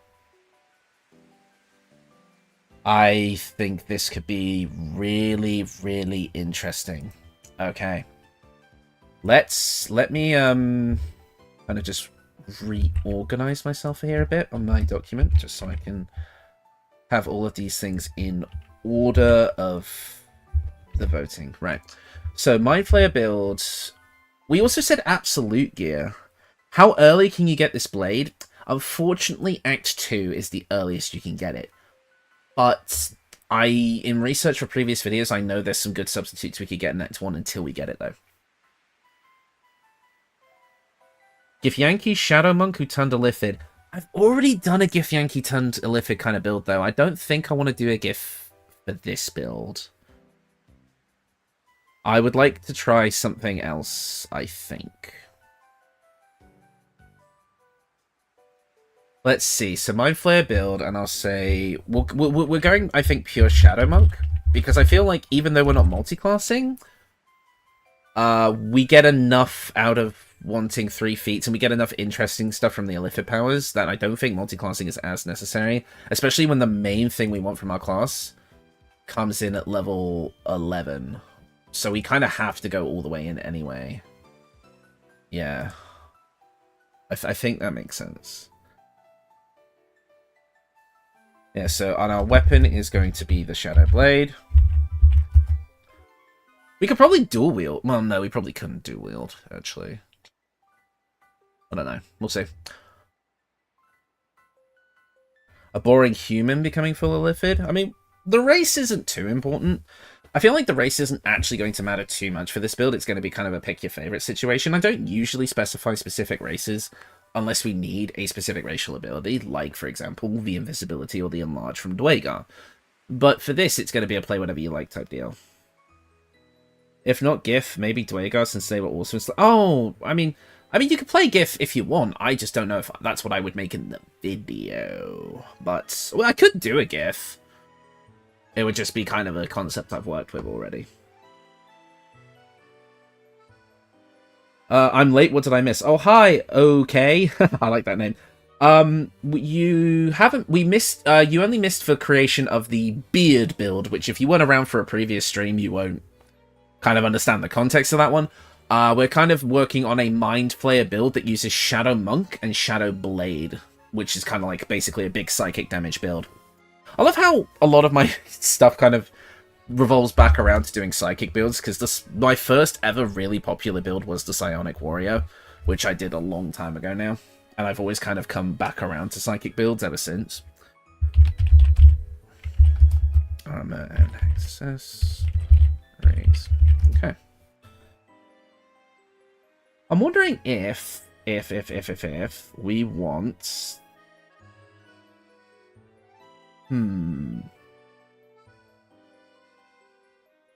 Especially for Prince Orpheus, GIF would be rather fitting. Okay, you guys are starting to convince me of it, so I'm hearing a lot of like support for the GIF, and I see the reasons for it, so I'm going to say GIF Yankee. We'll say that. Because I think if we go GIF Yankee, doesn't that give us some benefit as well? GIF Yankee.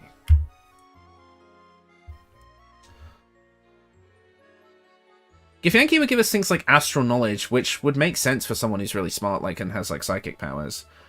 Open Hand Monk gets psychic damage with unarmed attacks. Yeah, but the Psychic Strike... Let me just show it to you. The Psychic Strike from...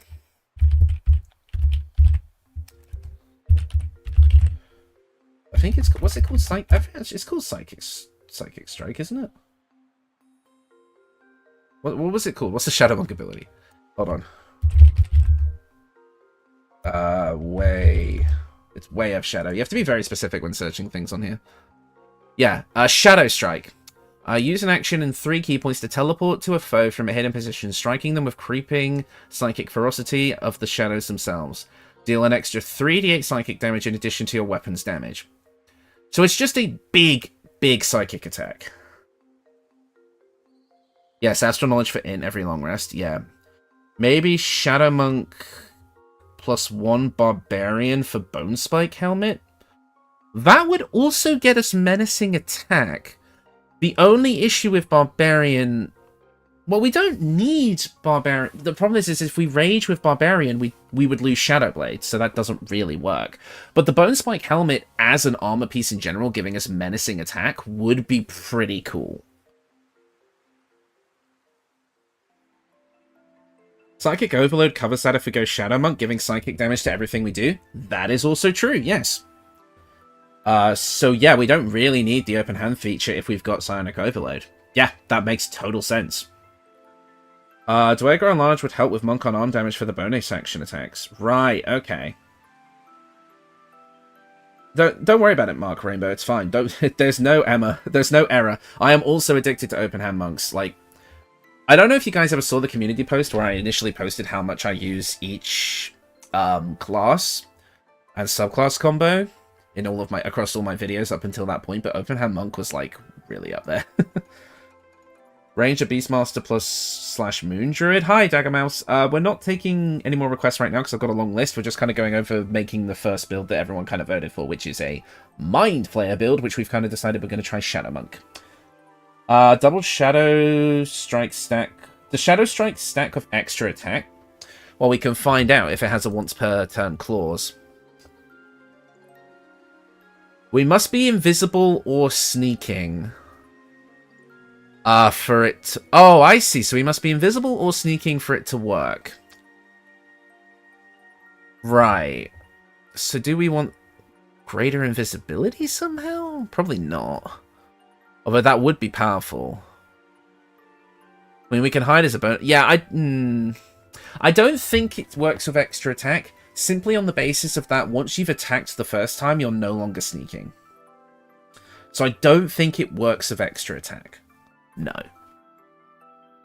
But then we are just gonna attack again anyway. Keep slot for Shadow Thief. Shadow Thief Ring. What's the Shadow Thief Ring? Remind me of that. Shadow Thief Ring? I don't know that one. Is that the exact name? Anyway, so let's actually go into the Illithid powers. Displace probably not going to be used too much. Concentrated Blast could work if we decide, okay, we don't need Shadow Blade anymore. Let's just get a big attack. That makes sense. Go Dark Urge for the Mantle. Shit, yeah. That makes sense as well. Yeah, this should absolutely be a Dark Urge build.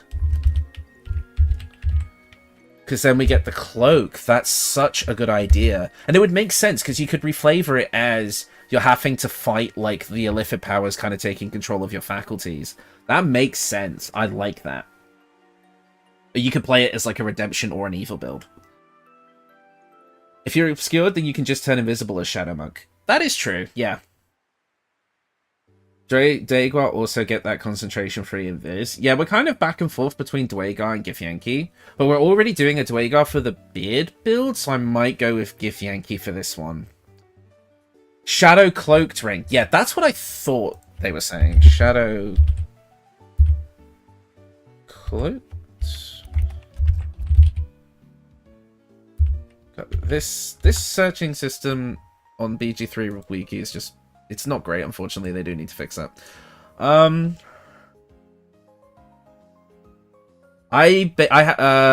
answer your question, CBD, I have the I have like a text document just on my desktop that I use. Invisible Man version 2, kind of, but we're not constantly trying to be invisible. We're kind of just trying to be invisible some of the time. And I think the cloak from the Dark Urge run works.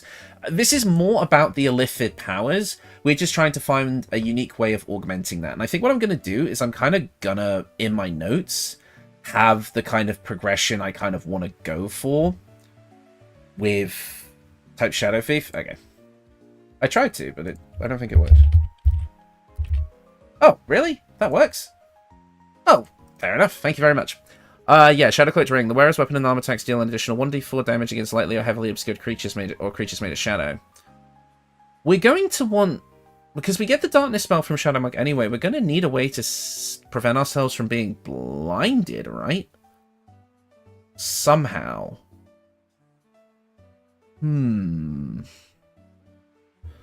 That's going to be a tricky part. Okay, I'm actually just going to have a quick look at the Illithid powers, because I want to kind of get an idea of progression there.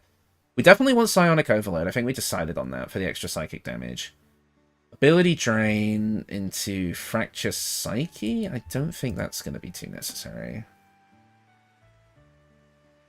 No, I don't see that being too necessary. But I could see us going for Stage Fright. Stage Fright's okay. You give targets disadvantage on attack rolls, and they take 2 to 12 psychic damage each time they miss. Targets overcome their stage fright early if they succeed on an attack roll. I could see us going stage fright into Displacer Beast shape. I could see us taking this progression path.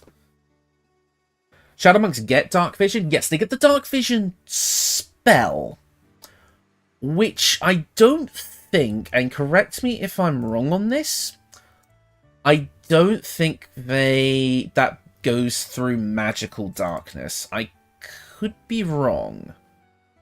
Let me just make sure I have the class itself actually up. They get Shadow Art's Dark Vision, grants the creature the ability to see into the dark out to a range of 12 meters, equivalent to the spell Dark Vision. Prevents disadvantage when attacking creatures in the dark. Yeah, I don't know. Yeah, it doesn't give us superior dark vision or anything like that. 2 levels of Warlock for Devil's Sight, but then we lose Shadow Strike, which we don't want to lose Shadow Strike because that's a level 11 feature. The Dark Justiciar shield from Shah's Gauntlet will be helpful for obscuring options. Yes, but we'd lose unarmored defense if we had a shield as a monk, unfortunately. Ring which makes you immune to blinded. Oh shit, there's a ring for that? Hold on, let me blinded condition. Here, let's actually see. Blinded condition. There should be a page that says removal, prevention. Shah's Spear of Evening, Steelwatcher Helm, the Eversight Ring. The wearer cannot be blinded. That would help us get around the darkness issue. Okay. Putting that into the document for now.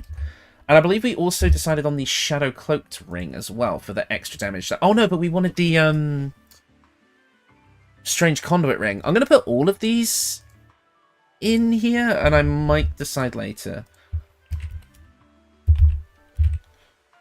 Strange Conduit Ring.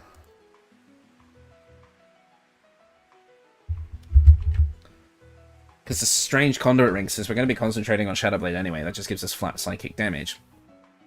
So I'm thinking, and then I'll have the Illithid Powers. I'll have the Illithid Powers kind of in the description as well, because usually I put the armor and the weapons in the description. Hold on, I need to make sure that chat is still working.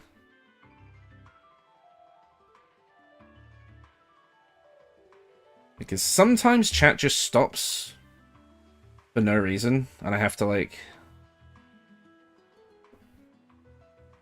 Yeah, chat stopped again. Bloody hell, YouTube. Alright, hold on, I need to look through chat.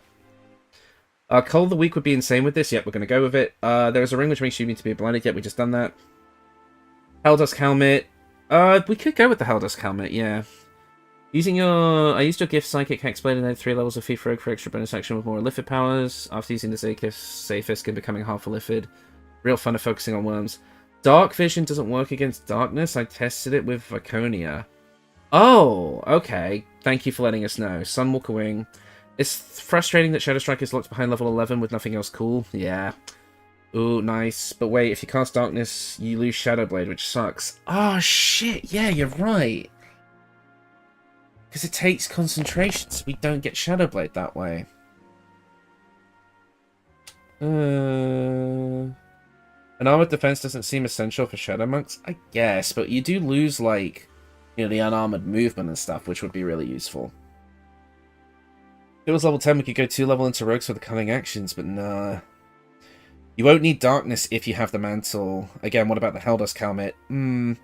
Yeah, but I'm thinking now we're going to have a problem with Darkness because we want to keep Shadowblade. Only Devil's Sight, which is locked behind Warlock. Yeah. What about Strange Conduit Ring? Yeah, I have Strange Conduit Ring in the document, yeah. Why is Shadowblade even concentrating? This was the big issue I had with it when I made my original Shadowblade video. I've come around on it since then, but it definitely has its issues, for sure. But this whole concentrating thing. I think we need to drop the darkness angle. I don't think that's going to help us. But if we're invisible anyway, it's not gonna matter too much. Let me have a look here. Let me actually go over the Overlift powers, like I said. We want Psionic Overload.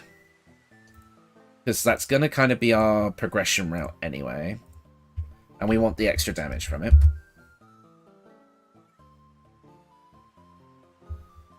Which means after that, we're going to be able to progress to Stage Fright.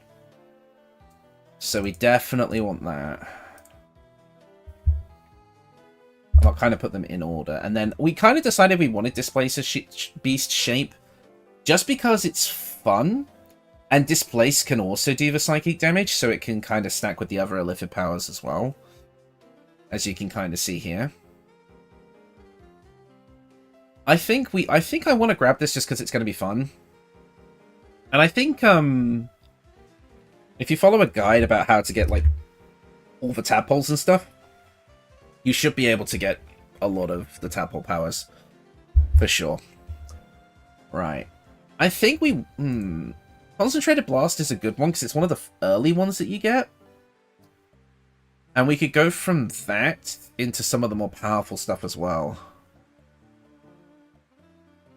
I might... hold on.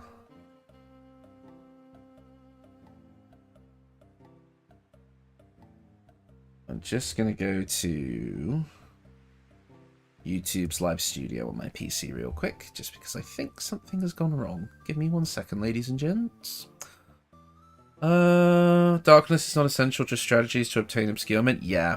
I think we're going to focus on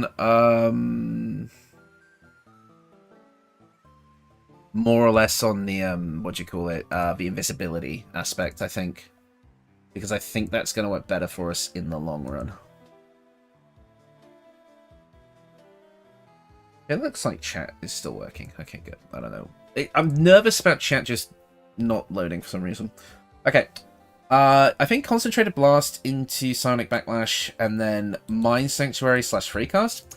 Because Mind Sanctuary would allow us to make our actions and bonus actions interchangeable. Which means you could take something that is an action and then do it again as a bonus action, I think, if you want. I think that's how that works. And then you've discovered a marvelous adaptability within yourself. Spell slots, charges, and similar resources costs for your next action. All spell are removed. That's interesting. That could allow us to save key points or something.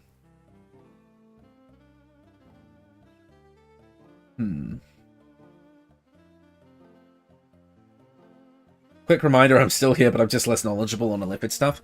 Don't worry, I'm less knowledgeable on this as well, just because I don't really ever build with these in mind, so that's why I'm making sure I understand it. Maybe Culver Weak into Mind Blast. Mind Blast would give us just a really good ranged kind of psychic damage attack that we can use per long rest. I would say... I think our next progression route would definitely be Concentrated Blast, Culver Weak, Mind Blast, because then you could also get Fly. Yeah, I like that, because having Flight would be really good. It would give us a lot of maneuverability. 12 levels of Monk if multi-class, what's a good level 1 dip? Good question. Fight is always good, because of the con save proficiency. Plus, very good question, just to kind of off the bat. I don't know. Fighting just comes to mind usually as a 1 level dip. Hey JP, good to see you.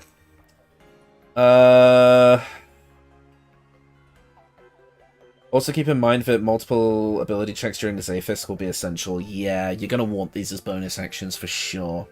You can kind of save scum that if you want to, unless you're on honor mode, in which you can't. Force Tunnel, Displace, Black Hole, Psychic Dominance, Charm, Favorable Beginnings, Luck of the Far Realms. Luck of the Far Realms is very strong. Because basically you can guarantee a crit. It's really strong on things like Paladins. I think I want to go with this progression route next. So I'm going to get that down on my little sheet here. Give me 1 second. Because Concentrated Blast makes sense, because we can kind of let go of our concentration on Shadow Blade just to get a big knock-off attack. And then if we go Culver Weak, Sonic... Yeah, Culver Weak and Mind Blast for big attacks.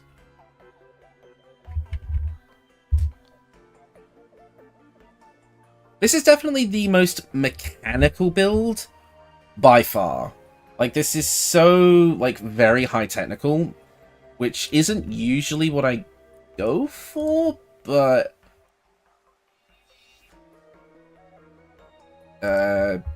yeah. Right. That's kind of our second progression. That's a bunch of stuff. I would say beyond that, I would probably go for Favorable Beginnings into Luck of the Far Realms, because that's really strong. And then... Psionic Dominance feels right. Something like Repulsor, Force Tunnel, Black Hole, they're all kind of just like movement things. They're not too important.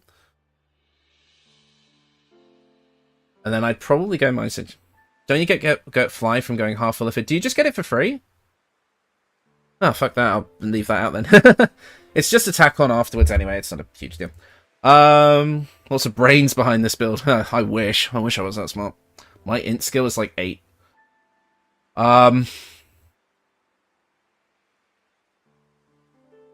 So we are expanding your horizons as a content creator? I suppose so. I suppose so.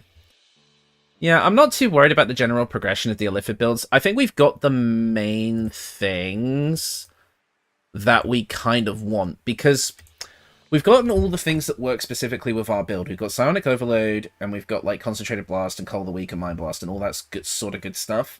I don't think I need to focus too much on the specifics of the rest of these, because you get a bunch of them where you get, yeah, when you just... So I think I'll just lay out like, hey, these are the psionic powers, the Illithid powers that work well for this build that you want to focus on, and then I can kind of briefly bring up other generic stuff, because what I'll probably do is I'll actually have this wiki page open in the video, and I can like show it off that way. I think that's the plan. So I'm going to leave the Illithid power side of things for now. I know how that's going to factor into the build. We've got our class, we've got our main weapon, we just need to figure out the equipment now. Let's do that. And we need to figure out if we want I'm going to say we probably want clothing, because we're a monk. We need headwear. We know the cloak already. We need handwear, footwear, and we have the rings already. We just need the amulet, but we can look at the rings as well, just in case we change our minds.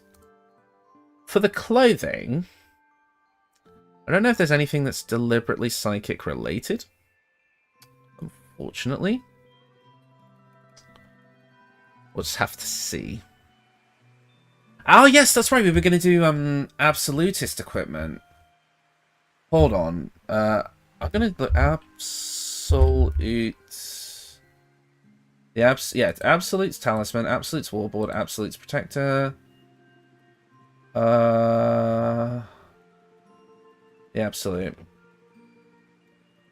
Oh, this is like big story spoilers, hold on. Brand of the Absolute, here we are. The Gloves of Power, the Ring of Absolute Force. Okay. The Absolute's Talisman. If the wearer bears the Absolute's brand, they have advantage on death saving throws. Absolutist equipment will make these builds separate. There's one shield, so that won't work with Monk. Right. That makes sense. But I think there's 2 shields, actually. Unless we decide we don't want to go clothing. Yeah, I think I've got it. Gloves of Power on a melee hit inflict, well, Bane, essentially. Okay. Ring of Absolute Force, if they deal an additional 1 thunder damage with thunder spells and attacks. Well, that's not really our deal here, is it? I know the cloak we're going for already. That one's obvious. It's the Deathstalker Mantle, because this is a dirge. It's a dirge, so we can pop that in the old document. But yeah, I guess we could make this an armored build if we don't care about an armored movement as much. If we really wanted to. Maybe there's a more psychic armor. Let me have a look. Psychic. If the item detects that the wearer is gift, they have resistance to psychic damage. Okay. That would make sense to have resistance to psychic damage. And we're playing as a Gift Yankee anyway. And it's medium armor, so it would work off our decks. We could do a medium armor monk. Yeah, we could go with the flying boots for the Githyanki, which would work because we're getting flying from the Illithid powers anyway, so we don't actually have to use the once per short rest ability that comes with the boots itself. The implications of Dirge going full Illithid is something else, yeah. Bided time clothing adds arcane charge. 1 second. I've got a lot of tabs open at the moment. Let's open a new one. What's it called? The Bided time. The wearer gains arcane charge if they are hit with a melee attack. Brain rot gloves? Yeah, I think I don't think the actual absolute gear does enough of our build. I think we need to leave that behind for now. From being a god's thrall to a squid's thrall, yeah, the life of the Githyanki suck in that regard. Which is why I find their kind of thing to be so interesting. Anyway, sorry. Bided time. Arcane charge. When threatened, deal +2 bonus damage with spells. I'm not really casting spells with this build, so I don't really think that's going to work, unfortunately. Let me head over to... I wanted to head over to handwear, wherever that's gone. Handwear. You guys are talking about the brain rot gloves? Do you mean brain drain?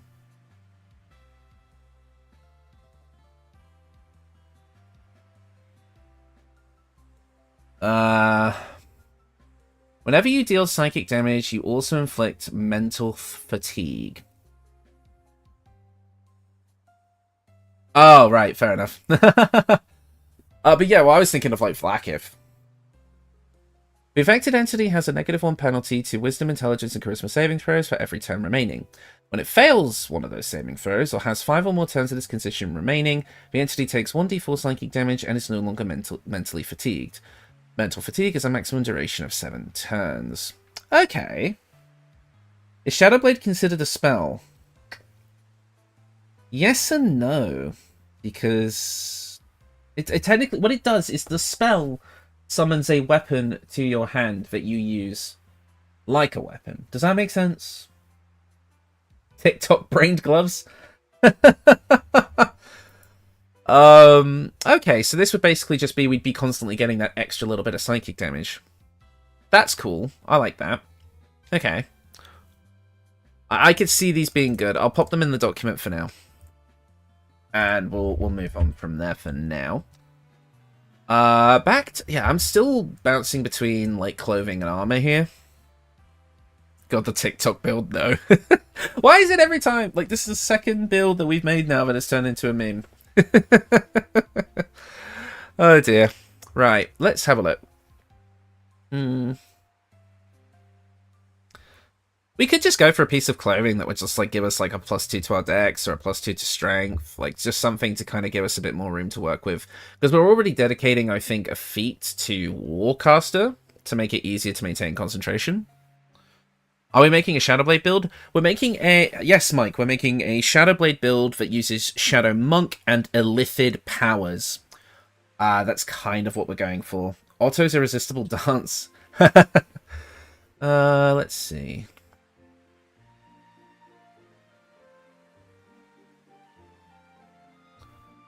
I don't know. I'm not seeing any pieces of clothing that immediately speak to me. There's obviously just, like, the status choices, but... I don't know.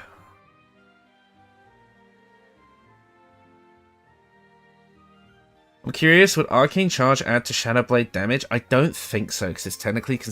Okay, so look. When you cast Shadowblade, it adds a weapon to your hand that does pure psychic damage. It even has, like, a different pages on the wiki. Like, if I go to weapons, and I go to short swords, and we scroll down here, we find... where is it? It is here. It was here. Am I stupid? Yeah, there it is. Shadowblade, which does 2d8 psychic damage. You have advantage on attack rolls against lightly or heavily obscured targets while using this blade. And it is obtained through Shadowblade found on the Shadowblade ring. It is considered a weapon And because it is a short sword, it is a finesse weapon, so it uses your dexterity for the attack. So it is in everything but the way it is obtained, it is a weapon. So I don't think Arcane Charge works, no.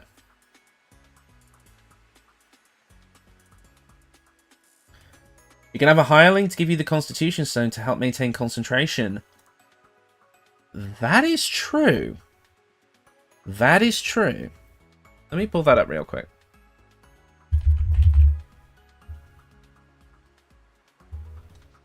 No, that's not right. Nope, that's the class. Transmutation School of Wizard. Here we are. Transmute a Stone Constitution. Creates a stone that grants the carrier proficiency in Constitution saving throws. If we have that, there's no reason to take the Warcaster feat. No, we could still take the Warcaster feat because that would give us advantage. This would just give us proficiency. So we wouldn't have to take like a fighter dip. Strange Conduit? Yeah, we already have it. That makes sense. The only problem is that we wouldn't have Constitution saving pro proficiency until level 6 then. Can a hireling cast Shadowblade and give it to you? No, Shadowblade has to remain on your person, I think.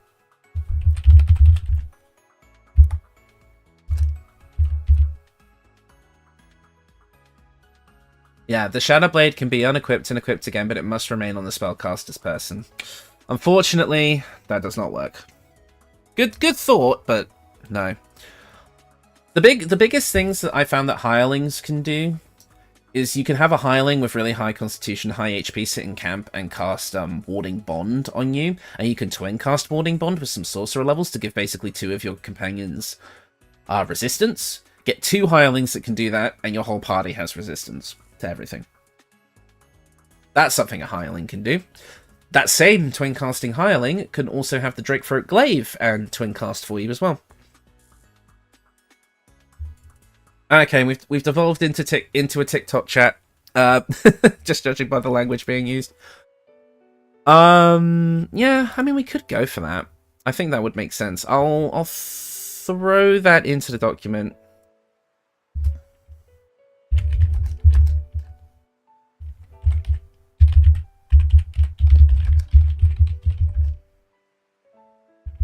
I'm a transportation wizard.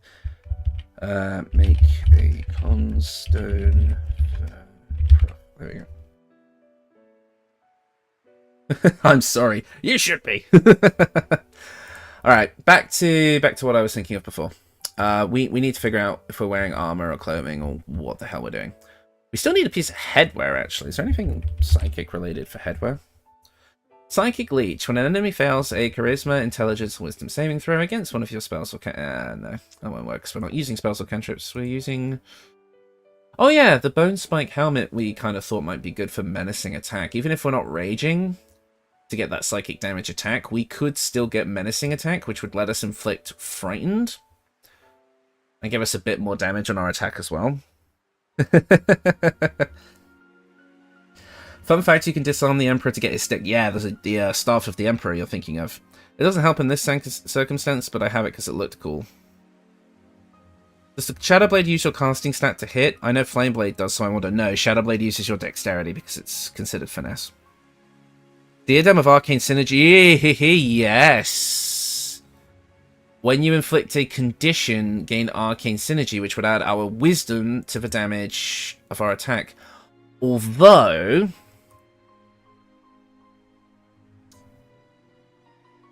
does that work with Shadowblade? It should do. This feels like the kind of thing that needs testing actually in-game.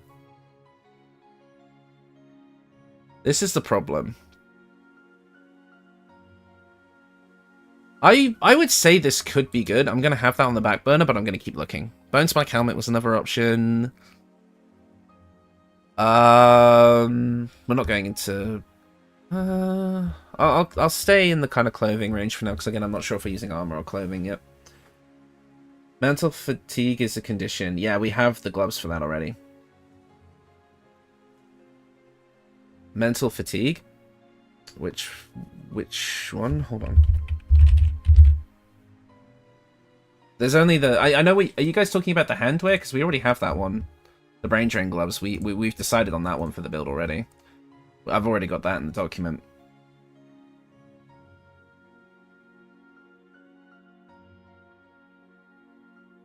We have that one. Let's have a look at mental fatigue. Mental debilitation. Brain drain cape that comes from. The ring of mental inhibition. The foe fails a saving throw against one of your spells or actions. Unarmed strikes are conditions. I know what you're thinking of. It's when you get the bonus unarmed strike from Monk. That used to work. So, I think what you guys... mental fatigue will prompt Arcane Synergy. Oh, you guys are... I'm so sorry. I'm the one with the brain rot here. Yes, you are completely right. Well done. See, this is why we're a team. This is why we are a team. Absolutely, you guys are right, of course. Oh, yeah, well, that's that sorted. Right. We now need the clothing, the footwear, and I believe the amulet, because we already have the rings. So, we need to choose if we want armor, clothing, or whatever. Collect mental fatigue, get arcane synergy. Yep. You guys are totally right. Oh, man, I wish there wasn't such a delay to chat, because... Is your beard build your most favorite at the moment? I don't know. It depends on how well when I actually do my testing and I actually build it in-game. If I find that it's quite mechanically strong as well as being, you know, a fun concept anyway, then yeah, it will definitely be up there. My favorite builds I think I've made are like the Twin Stars, the Alfira Dirge build. That was a really fun one to make. A lot of my more popular builds, quite frankly, are some of my favorite ones. But like the Wild Titan was another really good one that I loved. Ability Drain also procs? Ah, okay. Glad I beg you, don't break them, let them cook. You people are so smart, oh my god. Yeah, this is why it's nice to have like a group of people to kind of bounce ideas off of. It's really nice. It helps me quite a lot. We could get the slinging shoes, so we could throw our shoes at them and do extra psychic damage that way. Kashigo boots for wisdoms to unarmed attacks? Ah, yes. That could be good. I also remember someone said that it would be nice to get 2 levels of rogue for the cunning action dash. We could get that here with the boots of speed. I'll pop these in the couple of tabs. I'll also grab these. Oh no, not the space shunt. The slinging shoes. There's also the bone spike boots, which will give us a +1 to our armor class, and we could use brutal leap. But we're going to kind of be flying more than jumping, so maybe not. What else do we have here? I'm just going to kind of look around here, but I don't think... Oh, right, we were talking about the boots of psionic movement. When a Githyanki casts fly, their next melee weapon attack deals an additional 1 to 4 psychic damage. So that makes perfect sense for a build like this, but at that point we would be equipping light armor, so we'd be ruling out clothing and we'd have to go with armor instead. So that is potentially an option. Not sure yet. We shall see. We shall see. YouTube, can you work with me here? Ugh.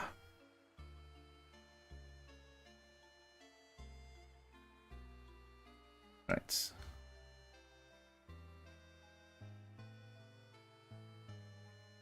How many builds were you thinking we'd get through? More than 2. I think we might be able to squeeze another one in after this.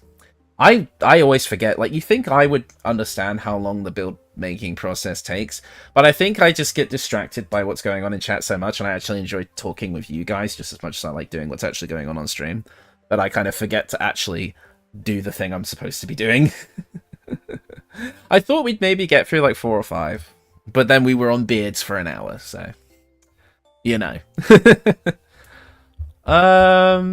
So what are we thinking in terms of the boots? Our options are an uninhibited Kashigo for additional damage to Wisdom modifier. Boots of speed for a bonus action dash that isn't going to use our key. We technically do still have that, but we kind of want to spend our key on other things. The slinging shoes for a ranged psychic damage attack that is not a spell, so we don't know. And then the boots of psionic movement to be able to use our flying that we get from being an illithid to augment with additional psychic power. Hey, Rob. Good to see you, mate. And then we also need to think of an amulet as well, but I'm kind of more thinking of boots at the moment. Thanks, mate. You're a great hobo. Friend says she missed the beard build. Yeah, the beard build has been completed and it will turn into a video soon. It'll probably be Wednesday's video, to be honest. I just want to get that out because it seems fun. The Cerebral Citadel armor is also thematic for a Mind Flayer. Interesting, but I... Oh, it's just occurred to me. Do we have armor proficiency? I think we get it from Gith. But this is something I need to check now. Hold on. If Yankee gives us medium armor, keep that in mind. Yeah, that's what I was thinking. I don't think we get heavy armor proficiency, so I don't think we could use the Cerebral Citadel armor, because that is heavy armor. I'm just going to triple check, because I'm just covering all my bases.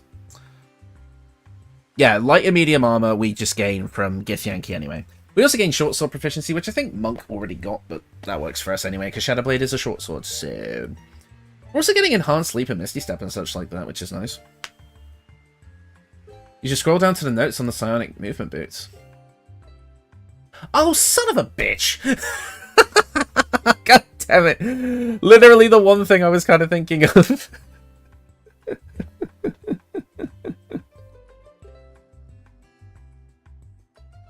Oh, man. I'm the one who's supposed to be good at this. Okay. So, okay, no boots of psionic movement. Scrapping that. So...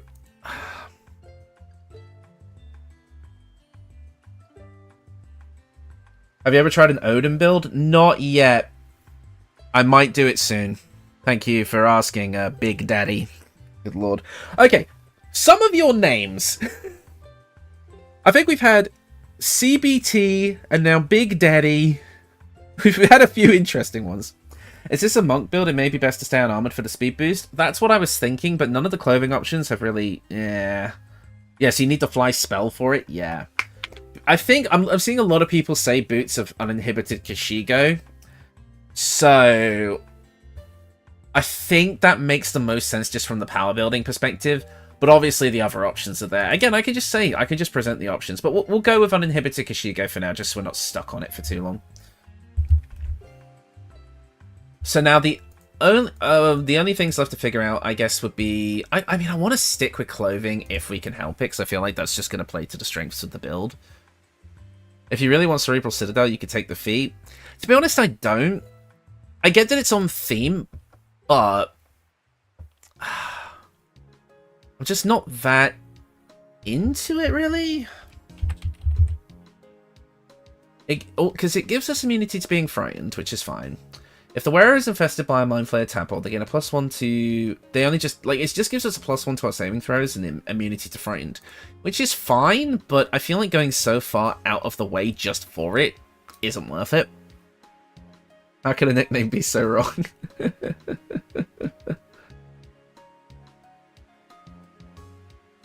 was about to say, wait, Sonic Mover doesn't trigger on Olympic powers. Does he know? Does he know? Nope. No, he did not. Not until recently. I'm not sure how far back behind chat is. Yeah, I don't know. So we can go up to medium armor. But I would like to stick with clothing if possible. Well, it's been fun, guys. I'm going to call it a day. I'm in Taiwan, so it's just past midnight here, so I'm going to bed. So he goes, wow, from Taiwan? Really? That's another country to add to the checklist. We've had, like, Swedish, we've had Russian, we've had it all. Oh, it's nice to see such multiculturalism in the chat. It's actually really, really cool to see the people watching from all over the place. Well, nice to have you here, Silly. It was good to have you here. It's mainly for the look. Yeah, I get what you mean, Isra, but I just don't think it's worth going out the way for the Cerebral Citadel armor.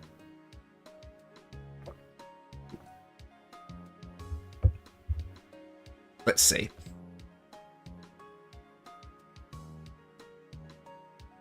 I don't want to be stuck on this for too long, that's the problem.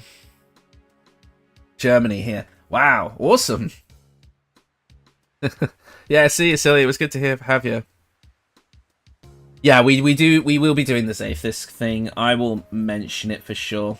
What I'll do is I'll kind of have like links in the description to like the wiki pages where you can kind of get a guide on how to do that stuff. Tuning in from your mum's house. Hey! You're in my house. What would an Odin build be like? If we're going for the God of War Ragnarok one, which I think is what the intention was, it's kind of like a manipulative Charmer build, but like has some like, I think some like lightning or frost stuff. I can't remember. It's been forever since I played that game. I'd have to figure that out. Graceful Cloth or Bone Spike Garb? I mean, the Graceful Cloth would allow us to kind of build like differently, because like what it would do is it would give us 2 points in Dex, which would actually be really good for allowing us to put more points into things like Wisdom or, you know, Constitution for HP, like stuff like that. We have German, Russian, and Parliamentation. Yeah, all this being run by a British man. The majority of my audience is from Canada and America and Brazil. I've seen pretty much everybody. Like, it's so nice that even though it's such a small chat room, we have so many different people from all over the world. We've had people from Ukraine and such like that. Like, it's really interesting. I actually like the Graceful Cloth just because it's gonna, just for like ability point like economy, it's really good. Divination Wizard for Prophecies must have for Odin, please. Yeah. You gain Cat's Grace and increase Dexterity by 2. Yeah, I feel like this would work really well for us. Yalta 2.0. Sorry, that's going over my head a bit. I'm a fellow Brit. Nice to see, Sins. I think the Graceful Cloth works. I think it's just going to give us a lot to work with. I think I'm just going to go with that. And I'm going to call that a build. Oh, we need to figure out the amulet. Which I'm not sure if there's anything in particular.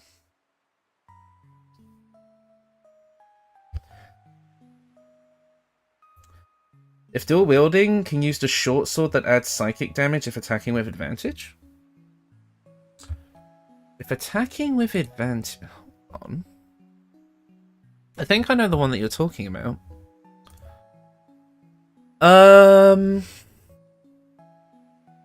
When the wielder attacks with advantage, they deal an additional 1d8 psychic damage to the render of mind and body. Oh, excuse me, I'm sorry. Yeah, that would... Because you attack with advantage as long as the target is obscured while you're wielding Shadow Blade. And if you're invisible, you have advantage as well. And I usually, with weapons like this in this game, if it says it adds damage, you just have to have it in your hand. You don't have to attack with that weapon. Yeah, since it's short swords, we don't need the dual wielder feat, so yeah. We could just slap that on for extra psychic damage. Good call, Mark. That was a really good call. Can you recap what this build is? Well, okay, so this is a build that is designed around using psychic abilities. It started off as a Mind Flayer build, so we laid out some psychic Mind Flayer abilities that we want to use with the build. Then we decided that a really good psychic weapon to use would be Shadow Blade. So we've built the idea around keeping concentration with Shadow Blade. Then we found that the 11th level Shadow Monk feature, Shadow Strike, is a really cool, powerful psychic attack that fits really nicely with the build. So we have built, with this, a level 12 Shadow Monk that uses... that is a Githyanki race, because that gives us a few advantages, and is fun lore-wise. We're using Shadow Blade as a weapon.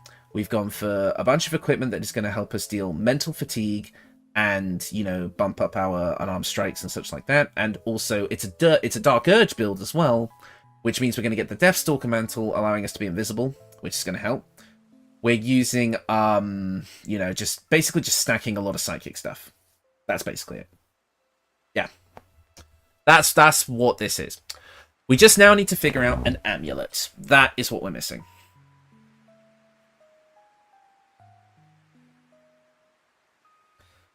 Don't know if there's anything too specific to psychic stuff. I mean, I usually just play... Whenever I build a monk, I usually just throw on the Sentient Amulet, because it is basically kind of like the best one you can go for. Although I like the Strange Tendril Amulet to give us Evard's Black Tentacles. That feels very, psychic-y.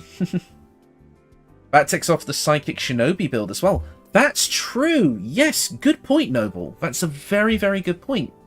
Although this is less shinobi-ish, but you could definitely twist the build to make it work. The only thing is that Evard's Black Tentacles require concentration, so... Again, with Shadowblade, that doesn't work too well.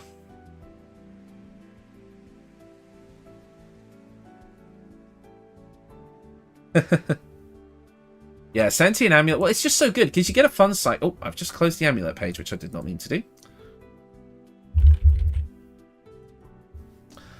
Well, the Sentient Amulet is really fun because you get it early on. It has a fun side quest attributed to it with a lot of interesting story stuff. Because if you just have it equipped, you get all that kind of fun dialogue. And then it turns into something really, really powerful at the end. Like, I think it's cool. It's a shame we get Jaheira and Minsk so late. Yeah. I really need to go back and play Baldur's Gate 1 and 2. I always twist some of your builds, make them with different styles and such. Yeah, that's the whole point. My builds are a guideline. They're an idea. I never expect people to just one-to-one recreate my builds. You need to take the concept and twist it into something you like. That's why when people say, oh, well, in the comments, like they come up with comments and like, oh, I tried building it this way, did this and this and this. And I just think that's really interesting because all these videos need to do is just spark the idea. They don't have to be the be-all and end-all. Oh, are you heading out, Rexio? I'll see you later, mate. You're shoveling snow. Oh, no. As someone who is formerly Canadian, I feel you. Minsk is so funny. We recruit... I was playing with my multiplayer build with my friend who's playing it for the first time through that run, and we just got Minsk in the party, and he was like... He loves him so much. It was so funny. Would you want a single level dip at the beginning for con save proficiency for concentration? Sork, Barb, or Fighter, or maybe like Resilient Con? Because that is a huge weakness to the build. We kind of decided that we could actually have a Transmutation Wizard Hireling that is going to make a Transmutation Stone that gives you Constitution saving throw proficiency. That's what we kind of decided. Because that would allow us to get 3 feats that way, and we're going to have Warcaster be one of the feats we select to give us advantage on those concentration saving throws as well. And if we have the Graceful Cloth to bump up our decks, we can put a couple of points into Constitution, giving us better con saves as well. That was kind of the plan. So don't worry about it, but like... I've got an idea. Got an idea. Just make sure to put... stay in my notes, just so I don't forget it. I think we've got the build. We just need the amulet now. And I'm going over this as we speak.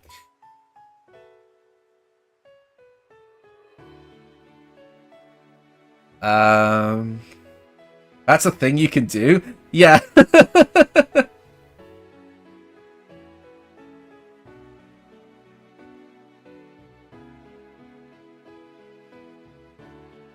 Yeah, it is awesome. Hirelings have a lot of untapped potential. I definitely want to do a video on like the hirelings that I usually keep in camp someday. It would just be a bit of a bigger video. Well, not even really a bit of a big... It would actually be a quite easy video to make. Perhaps I should do that. I'm thinking just go with the Sentient Amulet because it's the most fun. I know I kind of use it for all my monk builds, but I think it just makes sense to go with that, just so we're not stuck on this for ages. Because there's not really much else we could use until we get to like Act 3, where you could maybe get like the Amulet of Greater Health or something, which then would just let us play, which would actually be perfect for a build like this, because it would set our con to 23. Give us advantage on the saving throws. You could do that. I would probably actually say go Sentient Amulet, then the Amulet of Greater Health, or the upgraded version later on. That's probably what I would go with, I think.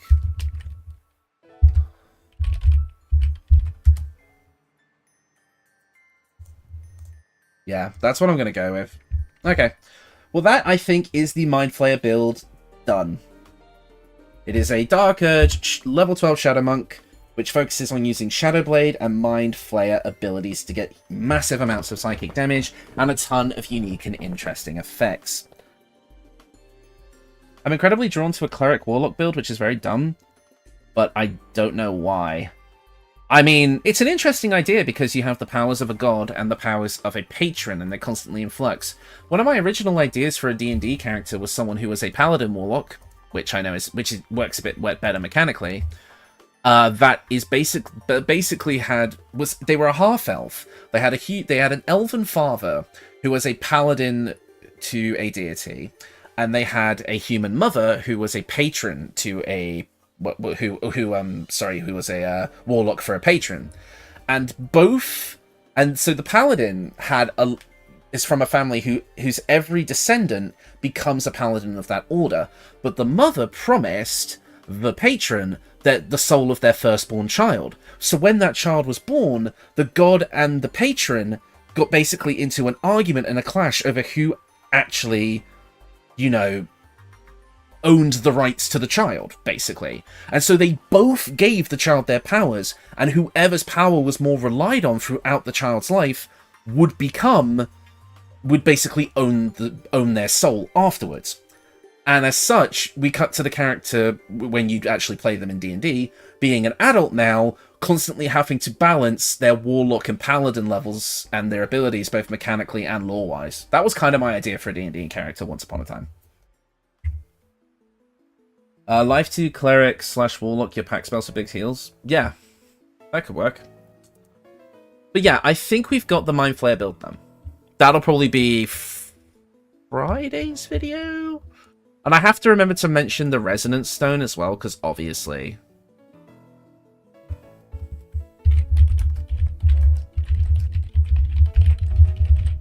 Let me actually grab the wiki page for that. Because the Resonance would just make everything vulnerable to psychic damage.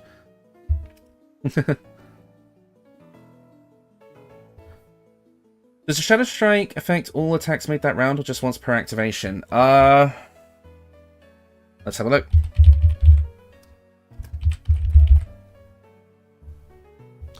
Teleport from a hidden position, striking them with creeping ferocity of themselves. Normal weapon damage. No, it's only for the first attack, because you have to be invisible or sneaking for it to work, and if you break your invisibility or your sneak by attacking for the first time, it won't remain up. No. Right, I think we have half an hour, and I can give or take a bit of time. It looks like a mecha, yeah. I think we have time for one more. Very quickly, just kind of get the basic concept of it. So, let me see. Give me 1 second, everybody.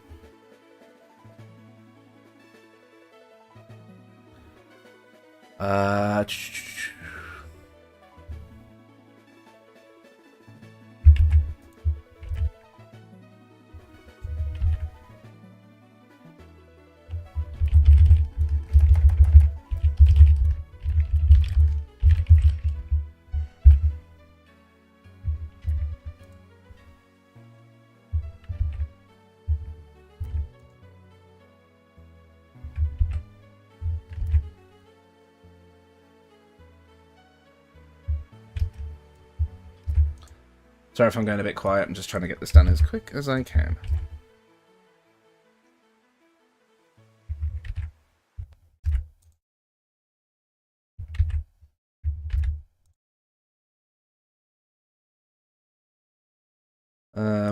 We actually already did the Psychic Shinobi, so technically, so I'm gonna move that one from the list. Let's see. I think I added a couple more. I'm just gonna kind of put these like top ones for now, because these were kind of the first ones that we did. Yeah, I'm just gonna put that one up because I don't want to take too long on this, and create poll. Show results. Oh, yeah. Music finished. Wait, did I just mess up the whole stream? Hold on. Yeah, I just realized I messed up the stream. Whoops. I forgot which window I was operating in. So I will copy and paste that into the chat for you people. I actually had the chat up and ready. I swear, I'm not good at this. Right, YouTube Studio. Gosh, we only hit like 4,100 subs yesterday, and now it's already like 14:30. Right. There's the next poll to decide what comes next. It is in the chat, ready to be voted on. Yours is missing. Yeah, sorry, I just quickly copied like a few. Because I'm very pressed for time now. So sorry about that, but like I say, they will all turn into videos, I promise. It's just, I'm a bit pressed for time, so I just want to kind of quickly see if we can knock out one more quick kind of concept, and then I'm going to have to call the stream anyway. Really sorry for that, El, but trying to do this quickly. For themes, I have a concept in mind for like an unstoppable Viking warrior of the Northern Lands who's like a terrifying barbarian who uses ice magic, so maybe barbarian and warlock. My only issue with trying to mix barbarian with classes like that is the ice magic is really hard to do, like, obviously, because you want to rage, right? Your better bet would be 4 Elements Monk with a focus on the ice stuff, if 4 Elements Monk even gets a lot of ice stuff. Which, off the top of my head, I don't remember. You'd have to find a way to get ice stuff from... what'd you call it? Dirge, Archfey, Warlock, Sorcerer, but okay, I'm happy to see it in the video. Yeah, it's in my documents, I just have to do it as a video, I think. Because I feel like with something that specific, like it has to be like kind of, I have to spend a lot of time on it.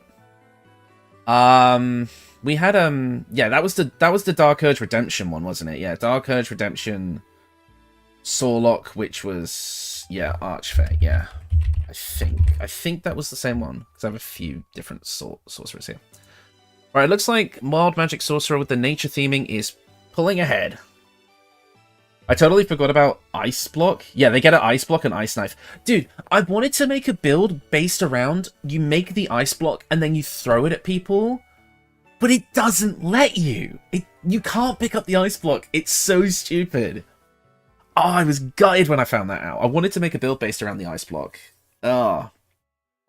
All the spells would be for Armor of Agathis and the Drakeflow Glaive to enchant like 2 axes or something. Yeah, something along those lines. Like you could dual wield axes, get the dual wielder feat, enchant them both with ice, get Armor of Agathis, then maybe get things like the equipment, like the Snowburst Ring to make like fields of ice, and then have like the disintegrating Nightwalkers to prevent yourself from slipping on the ice.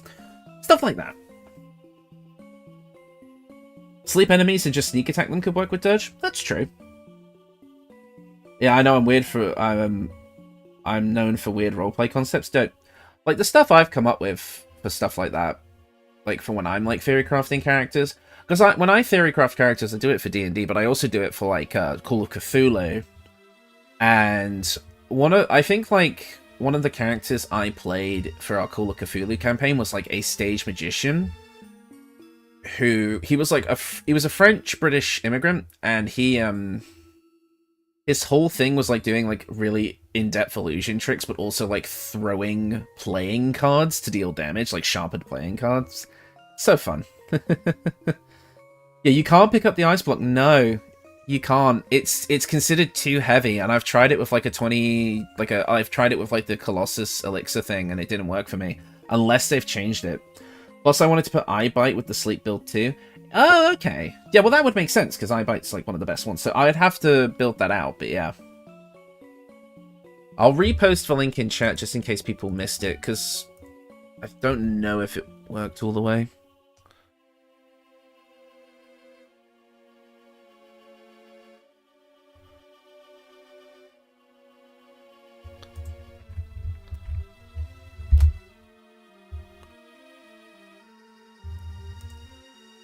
Yeah, CBD just put a really good idea there for that sort of thing in the chat. The Snow-Dusted Monastery Gloves plus the Ring, plus the Hoarfrost/Nightwalkers equals Ice Monk. Combo with Rage for the Ice Barbarian Monk, and then you can... And then because if you wanted to dual wield axes with that, they are versatile, they are one-handed, so they would be considered monk weapons, so you could use your dex for that if you wanted. Stuff like that. Still a bit tricky, but, you know, can definitely be made to work. I'll give it a little bit more time, and then I'll close the poll. It looks like Wild Magic Sorcerer is going to take it, unless there's any last-minute kind of votes, I suppose.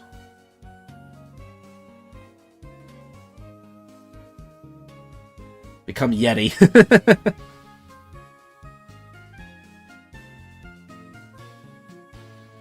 Imagine if the ice block melted next to Karlach like that in the Christmas animation. Oh yeah, I saw the... I love the little animations they put out. They're so good. I love them.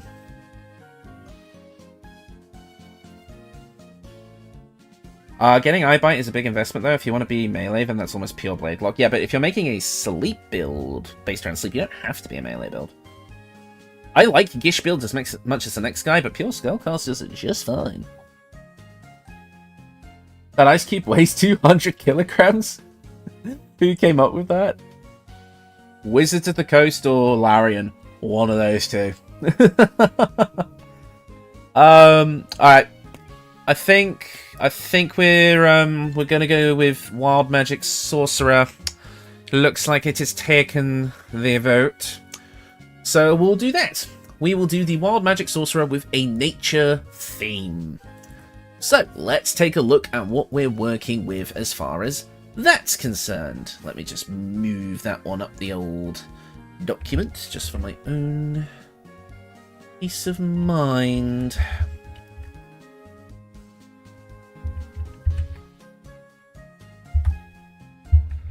Perfect. Right, so we're doing a Wild Magic Sorcerer. Hold on, I'll check the 5e rules. Being an honest man, I didn't even vote for my own idea. I voted for War Magic Eldritch Blast. Yeah, Eye Bite is a huge investment. So far I'm thinking 10 Cleric, 1 Monk, 1 Wizard to try and learn Eye Bite from a scroll. You could do that. There are Eye Bite scrolls. The only issue I've always had with scroll learning is that it's based on RNG, because some of the scrolls are part of generic loot, and you have to get lucky to get them. You can combine that sleep build with Daredevil Gloves to crit anything sleeping. That's true. But anyways, we're going to do this nature-themed Wild Magic Sorcerer, and I'm going to try and knock this one out kind of quickly. So, with Wild Magic, you're going to get a couple of things. Obviously, you're going to get the Wild Magic effect, which means you're going to get a random Wild Magic effect, which is... what? Turn magic. At the start of each turn, trigger a random magical effect. That's interesting. Each creature and item within blah blah blah blah takes fire damage. Teleport. You can enchant your weapons with force damage. Each spell you cast restores sorcery points equal to the spell slot level. Create a cloud of fog around yourself within a heavily obscured and blinded. Each creature becomes blurred. Explosive healing. When you heal a target with a spell, heal all creatures within 3 meters for 1d4 hit points. So that's interesting. Summon hostile methods, swap positions, action surge, flight, shield, telekinesis, resilient sphere. Yeah, there's a lot of things.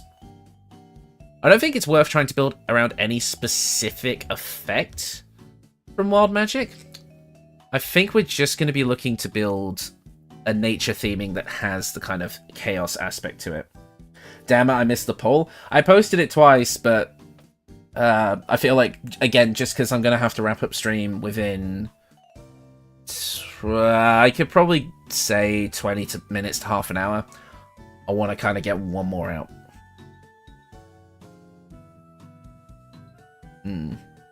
Everyone's talking about the sleep build. Yeah, this is what got voted for.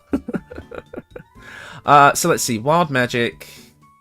We get Tides of Chaos. Activate to gain advantage on your next attack roll ability, check or saving throw. Increase chance for a Wild Magic Surge afterwards. Short rest or long rest recharge. Spend luck. Spend 2 sorcery points as a free action to target. Give a target a 1d4 bonus or 1d4 penalty to all ability checks for 2 turns. Or spend 2 sorcery points as a reaction to give... Okay. Then Controlled Chaos. When an enemy casts a spell, spend your reaction to cause a Wild Magic Surge near the enemy spellcaster. Okay. Does Drow Poison work against elves? I have no idea. I didn't even find Shaping of Ice in 5e. I might look it up further if you make Ice Cube build. I will have to do more research on the Ice Cube thing, but I don't think you can throw it or like do anything really interesting with it. Now my mum grabbed me away from the stream just long enough to miss both polls. Oh yeah, because you got pulled away, didn't you? So I'm just trying to think. How do we turn Wild Magic Sorcerer into giving it a nature theming? I mean, when I think of nature, I feel like the forces of the elements come into play. So things like, you know, wind, thunder, lightning, you know, ice, even fire to an extent. What's the point of the ice cube? Like Wall of Stone? I think it's meant to be used as like a platform, but honestly, it might just be a meme. I mean, Larian are kind of like that.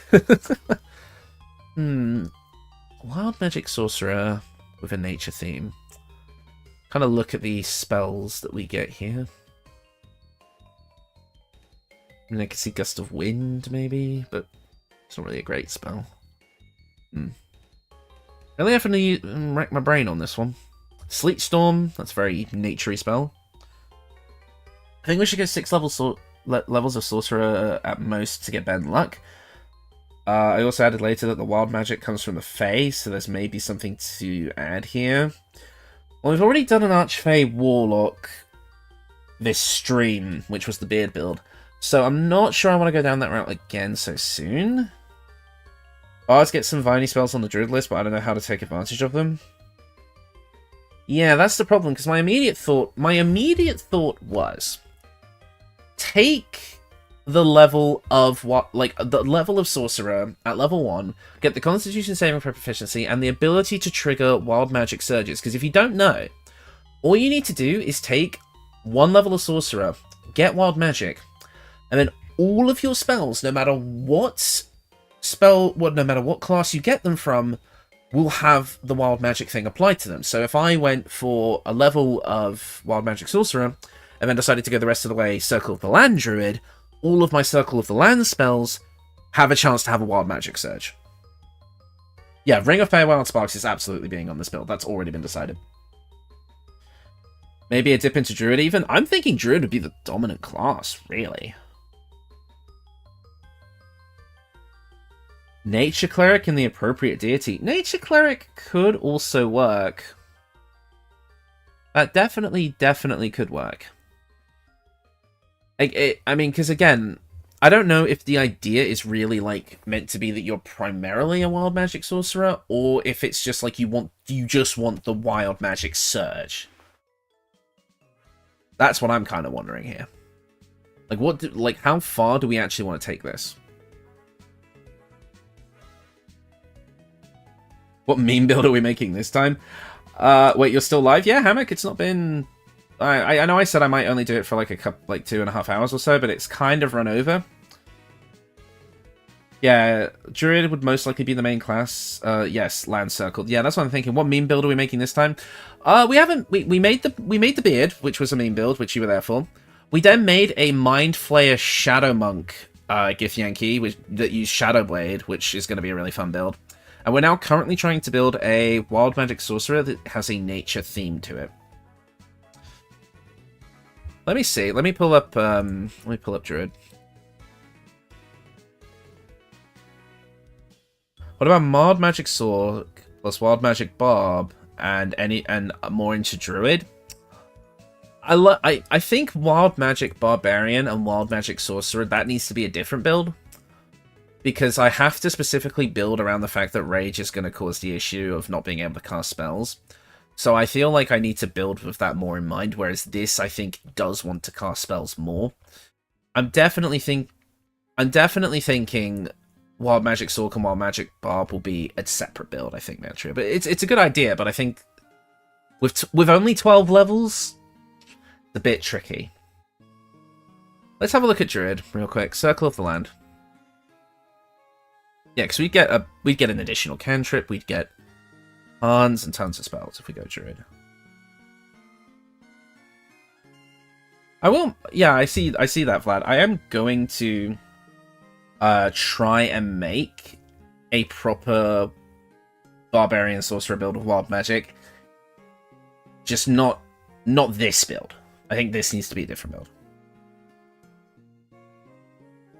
It could be a 1 to 2 level dip at most into range for proficiencies, but it's a low priority. Yeah, I'm just trying to see. I'm trying to find a good balance. I like the idea of having Druid, because you can add to the chaos with just having, like, wild shapes as well. Like, you could do like a fun almost challenge thing where, like, you actually have, like, a physical dice on your desk or something. And, like, you roll, every time you want to use wild shape, you roll the dice, and whichever number like it lands on is like the order from left to right of which wild shape you have to use or something. So if you roll like a 1, you have to change into like a cat or a badger or whatever comes up first. Okay, I'll hold you to it. I need more chaos. Yeah. Tell you what, it'll go on the list. Just because you are a very cool person who has come to a lot of streams, I'm going to make sure that gets in there for you. I'm going to make sure it gets in there. Wild Magic Sorcerer / Wild Magic Barb. Yep, it's on the list. It'll get done. If we're making a Wild Nature build, have you considered Nature Cleric? Yeah, somebody mentioned Nature Cleric. I was leaning more into Druid, but Cleric could work as well. Because you'd be able to go like heavy armor, you would get extra proficiency, you'd get a Druid cantrip. The only thing is like the thing is though, the only thing I have with going Nature Cleric over Land Druid is because Nature Cleric, there's less offensive spells with Cleric overall, and I feel like this build kind of wants to be a Blaster caster. In addition to having all the nature stuff. Trio, don't sell yourself short, please. You are a cool person. You're a lot of fun to chat with. You come to a lot of my streams, so you're a cool person. Since beard sounds like Wild Magic Nature for me. How are we back on the beard thing? So cool to see everyone's unique thoughts while building. Awesome entertainment while I clean my garage. Yeah, that's what I like about these kind of things. Is these kind of builds are like good for not builds. These kinds of streams are good for background noise. Yeah, but Nature Cleric is a cleric. Okay. Ice Knife and Thunderwave are your only ways to be offensive in the early game as a druid. It's kind of rough. Well, if you look at let's go back to. I'll just open up a separate page. Hold on. There you go. Let's have a look. With Druid, well, we'd get cantrips as well, which works. So you could get things like, yeah, Poison Spray and Thorn Whip and all that. I suppose I see what you mean. Because, where is the level 1 spells? Hold on, I'm being an idiot. Ice Knife, we get Thunderwave. Yeah, so I know you're right. I know you're right about that. But then Cleric, if you go with Cleric, your best bet's really... Let's scroll back up. You get Guiding Bolt and Inflict Wounds. So you're not really that much better off. I know Cleric is good, but... Nature Cleric will have Charisma and Wisdom proficiencies over Druid's Wisdom and Intelligence. I think we're starting Sorcerer regardless, because we want the wild magic stuff as soon as we can. It's just deciding where we want to get the bulk of our spells from. Beard meme will never die in this community. Probably not. Let's see.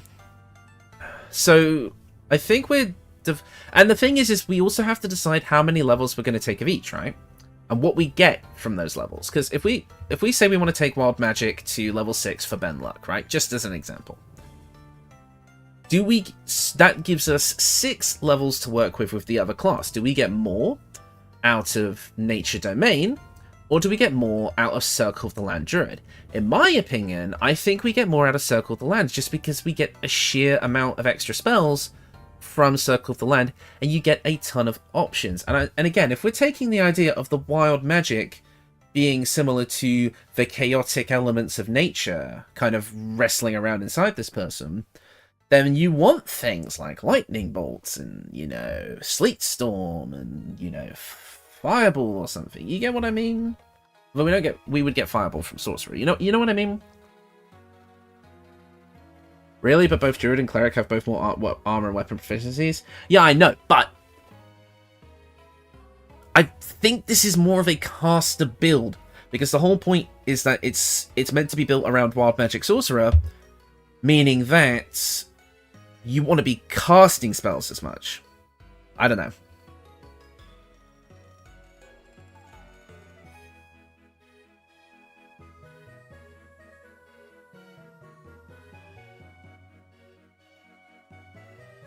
I think 1 to 4 sorcerer levels is best. 1 if we don't need the feat. I mean, we only need... The only thing, again, is that the problem we're having now is... Obviously, it's split ability scores between Charisma and Wisdom. What have we missed from the sounds of it? We're making a Druid? We're making a Wild Magic Sorcerer, but the problem is we want a Nature theming. So we're trying to figure out how to incorporate something like that, right? But it's really tricky. Hi, Cat. Good to have you back. Let's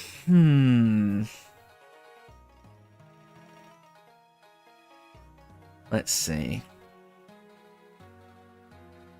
Maybe I'm focusing too much on the elemental side of things. Let me actually think of what I want to get from...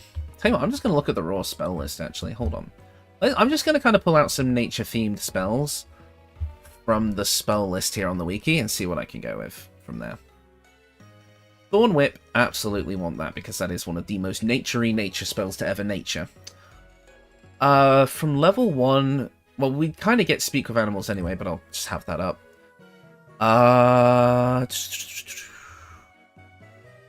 Ensnaring Strike would be up there, but when... I don't know if we're taking ranger levels here. Entangle, that's on the druid list. Yes? Yes, I mean, obviously it would be, but I figured I'd just double check. Good Berry would be another good nature one.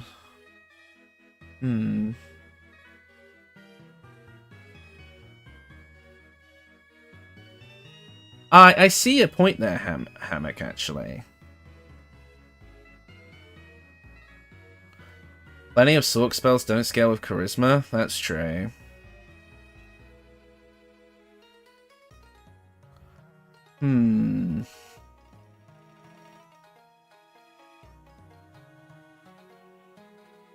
That makes sense. Yeah, I see what you're saying there, Kat. Yeah, about focusing on kind of the side stuff.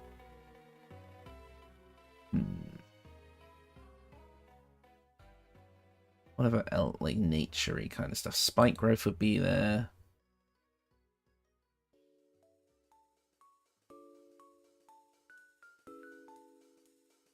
No Entangle, I'm done after the first hour.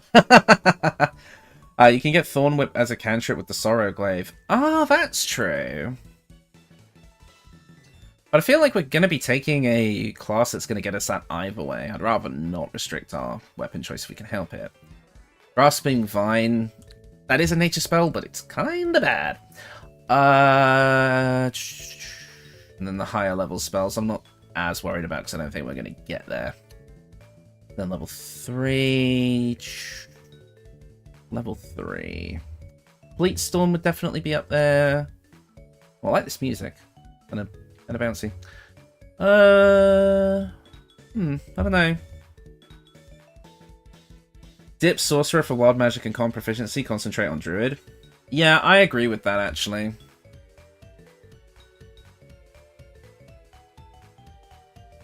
I think Wild Magic... I understand what you mean, but I think Wild Magic is only activates when you cast a first level spell or higher. Yeah, Wild Magic doesn't happen on cantrips anyway, so that I'm not too worried about. Maybe 2 levels for sorcery points? Yeah, because the thing is if you're playing a sorcerer, you kind of want to take advantage of the meta magic aspect. That's kind of the whole point of having sorcerer levels in the first place. That's one thing I haven't really taken into consideration yet. I would honestly think... I like the sound of a 6-6 split. So the idea has to be between Nature Domain Cleric or Druid for the other 6. Because I like going to 6 with Sorcerer, because that's going to get us things like Bend Luck. We're going to get more Sorcerer spells, so we can get things like Sleet Storm, which is a very nature-y spell. We can get things like Lightning Bolt, Haste, Fireball, Daylight, stuff like that. All elemental spells are kind of nature-themed. Yeah, I know what you mean. And then if we go to the level 2 spells, we can get things like Gust of Wind, Web. That's a very nature-y spell. We could make use of that. Not sure what else, really. Not so much. Maybe we could say Misty Step is kind of nature-y. And then level 1, you would get things like, you know, you could get like Ice Knife, Shield, all that good stuff. Then, yeah. I mean, I'm thinking 6-6, but I'm not married to the idea. But it just makes sense to go, I think, at least, I think 6 is good. So I think that's going to get us enough sorcery points for us to be able to use that resource enough. It's going to get us a subclass feature, so it still feels like a wild magic sorcerer. But for the 6-6 split, you'll need both charisma and wisdom. Well, the thing is we can do that. Because what you can do with that is the Birthright Hat is going to give us a buff to our Charisma. We could use the Gloves of Dexterity so we don't need to level Dex. That would leave the rest of our ability scores to focus more on Wisdom and Constitution, right? Well, for one level in Stalk, you can dunk Charisma and pick up only ritual spells. Yeah, I know, but I don't want to just do one level Assault because I don't feel like that's enough for the build to feel like a Wild Magic Sorcerer other than just getting the Wild Magic Surge. I want the meta magic. Nurture Domain because you can get Dampen elements as a reaction and not even consuming a Channel Divinity. Okay, let's have a look at the nature thingy. Dampen elements. When you or an ally gets hit with acid, cold, fire, lightning, or thunder damage, you can use a reaction to half the attack's damage. That's cool, but it does say it takes your Channel Divinity. So why does that not take Channel Divinity? Is that a bug?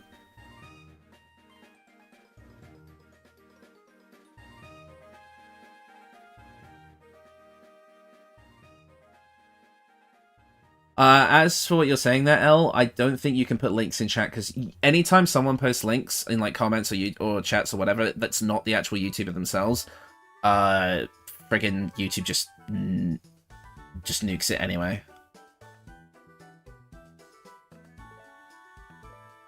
If we're going for 6/6, I vote Cleric over Druid. I can see why. Because Druid I do see that Druid, even with Circle of the Land, it does kind of get less overall. Until you get to like 3rd level where you can kind of get another couple of things. Whereas Nature would give us heavy armor, which would be good. We could still get something like Thorn Whip, which would be nice. We could also get Produce Flame as well for like a fire spell, which would look kind of naturey because it's all blue.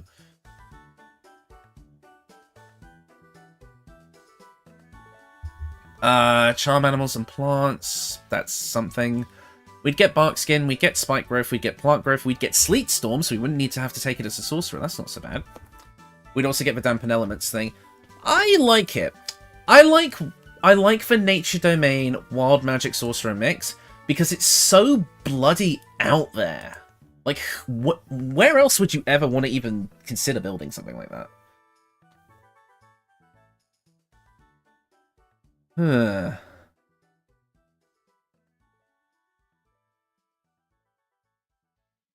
I'm amenable to the concept of a Wisdom Charisma build. It would be fantastic for dialogue checks. Yeah, that's what I'm thinking, right? Let's do it. Let's do Wild Magic Sorcerer 6, Nature Cleric 6. Now, I'll just write this in. Weapons, armor, and accessories. Well, here's what we'd have to do for this, right? Our starting stats would have to look like something like a 16-16 split in Charisma and Wisdom.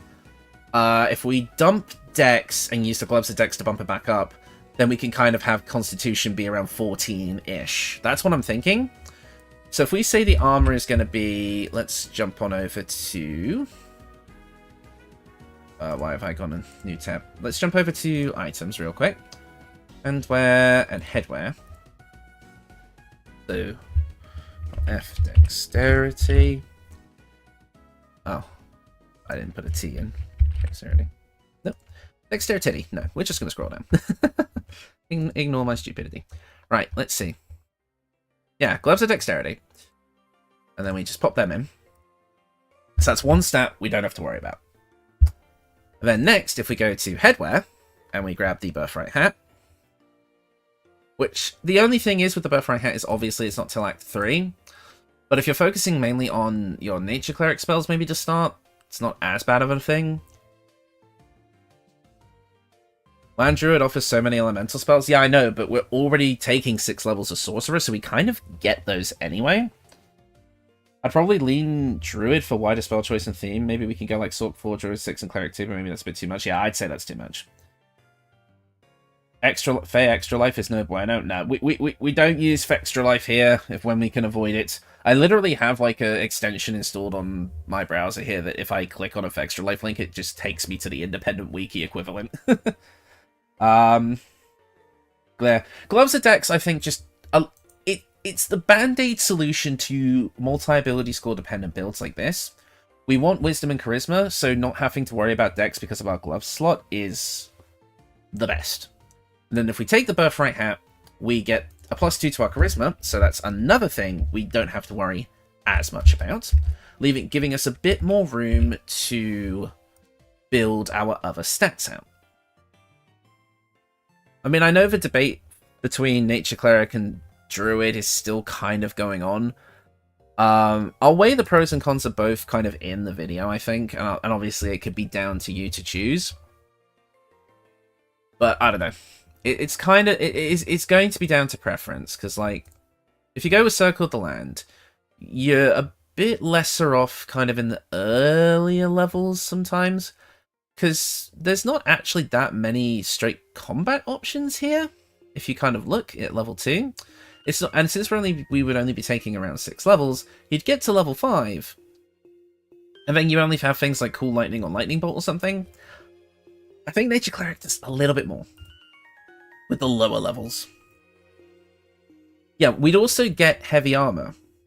You say no need for heavy dex investment, but the problem is I want to dump dex completely, and even as a heavy armor build, that's not a good idea.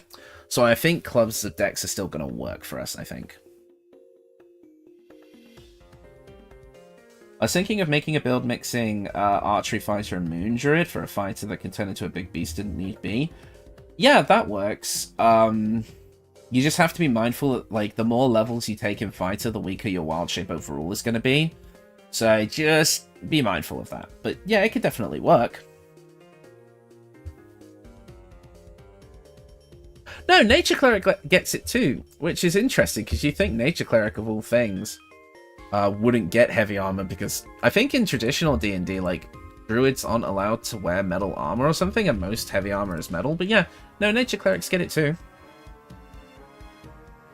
This is one of them builds that would just never work in 5e, but I love BG3 for enabling it. Yeah, exactly. Yeah, so I'll have to figure out the actual, like, stat progression in the video itself. But I think with the Gloves of Dex and the Birthright Hat, we're pretty much set on the stats for the most part. So let's have a look into our armor. We can also throw a shield on this build, I think, because clerics get shield proficiency, right? Heavy armor and alert feat. I don't... Okay, so my only issue with taking feats that aren't ability score improvements, Matria, is because we, despite the fact that we are going to be getting rid of Dex for the Gloves of Dexterity anyway, taking the alert feat over trying to bump up our wisdom or our charisma, because you got to think, if we're going for a 6-6 split, we're only getting 2 feats, so we need to use as many of those ability score improvements as we can get our hands on, really. I was taking 2 Fighter, 10 Druid from Myrmidons. Ah, that's actually a really good idea. Yeah, go with that for sure. And too stupid for a name. Enlarge, Dwaygar, and Giant Form stacks, right? I don't think so, because they all give you the enlarge status effect. They don't give you like separate stacks of enlarge. That's not really how it works. The enlarge is a status effect, right? And with that, you kind of have to. I don't think they overwrite each other. Can't wait to see Gungale next week. It's a shame that you won't be able to watch though. I don't know. I don't know when the stream will happen next week. What is the build right now? We're trying to build a Wild Magic Sorcerer that is nature themed. We've kind of gone for Wild Magic Sorcerer and Nature Cleric. The Woodwode Shield looks very naturey. That's true. Yeah, we only get 2 feats, which is kind of a bummer. But I think it'll be worth it in the end, because again, I could even try and run the math on some Ethel's Boon shenanigans as well, but that might be a bit tricky. Not sure yet. Yeah, so we got armor, we can take a shield, we have the headwear already, we can look at cloaks, we have the handwear, we need footwear, amulets, and rings. So with armor, we can go up to heavy. And I'll start there, because it kind of makes sense, although we can go with medium as well, because we have the Gloves of Dex. Something that's kind of nature-y.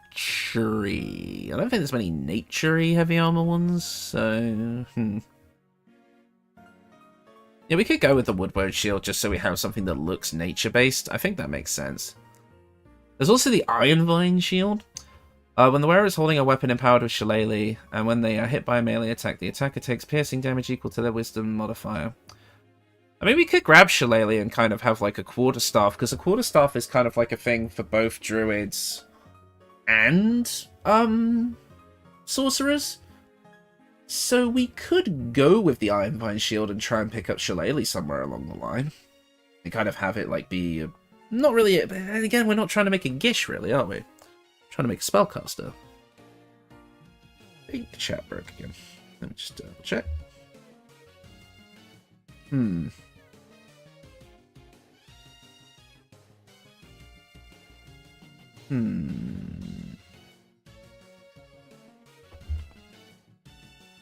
then the woodward shield just gives you kind of like a version of ensnaring strike, which would feel good. Dual wield for 2 staffs or no? No, because we'd need the dual wield of feat, and we're really scraping by for feats and ability score improvements as it is. I just like relying on Ethel's Boon because that is a role-playing choice. I 100% agree with that, but when it comes to build making, most of the time I have to take that into account. Because, I don't know. I mean, I feel like a lot of the times, like, you can get really into the roleplay and that's perfectly fine. But I think I'm just at the point now where it's just like, I can hand-wave a lot of game mechanic-y stuff sometimes. It's entirely up to you, though.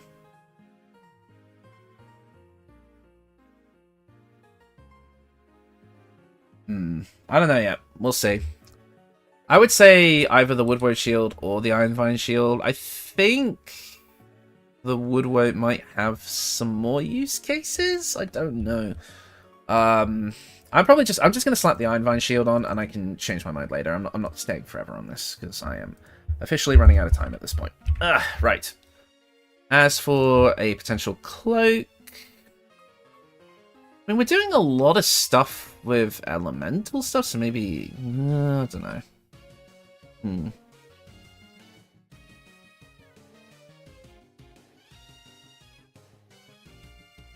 I might leave the cloak for now, actually. I don't think there's anything here that would be incredibly important to the builds. And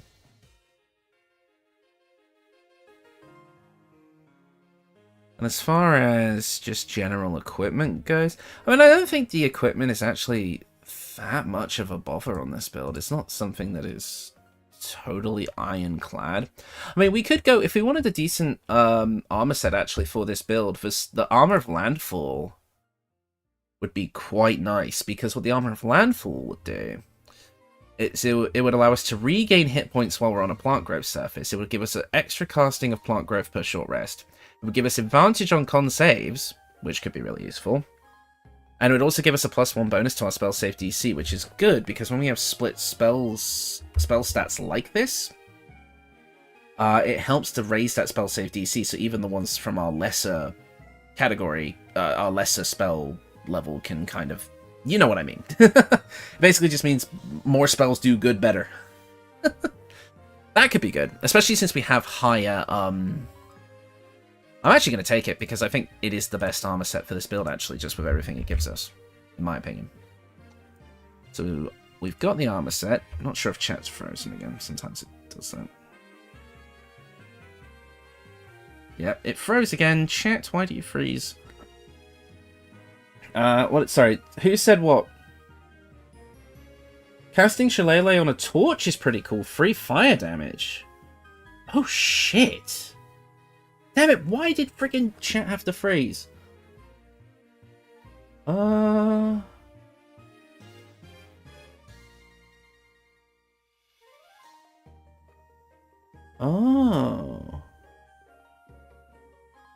Damn it. Okay, hold on. Now that I'm seeing that in the chat, let me have a look at the torches real quick. No, I don't want to be on the list of weapons page. I want to be on the weapons page. Thank you. Torches. They are considered clubs, so... the torturification. I see. That's the one you're talking about. Oh, that one's cool. Landfall armor with Broodmother's Revenge necklace works great. That's true, yeah. Okay, so cast Shillelagh on a torch. I think it adds like a nice chaotic element to this build, actually. I really like that. Alright, so I will do Iron Vine Shield with the Torch of Revocation, casting Shillelagh. We've got the Armor of Landfall, Birthright, Gloves of Dexterity, Footwear. It's going to be a tricky part. Well, if we're going to be making plant growth surfaces, we're going to need a way to make it so that we're not affected by them, right? So I don't think the Landfall Armor actually does that for us, does it? Hold on. Why is it not coming up?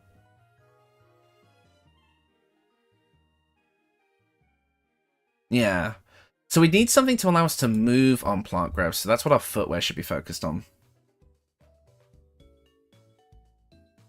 You can steal the staff from the Dryad summon and it has a chance to entangle on every hit. Okay. I didn't know you could actually do that. How do you do that? Zia. What is the best boot? Like, what do we have for boots that would get over that? Would it be the boots of persistence because of freedom of movement? Movement speed can't be reduced by difficult terrain, spells, or magical effects. Can't be paralyzed or restrained. But we get freedom of movement, I think, from being a cleric anyway, so we don't actually need it on our boots. Let me refresh chat again. Because I think the stream has gone on long enough, but chat is starting to, like YouTube itself is starting to have a meltdown. Yeah, I'm missing half of your chat messages. I'm really sorry, guys, because YouTube is just being a butthead. My Poison Monk build waves the Landwrath has Pale Oak. So I can entangle people and heal. Right.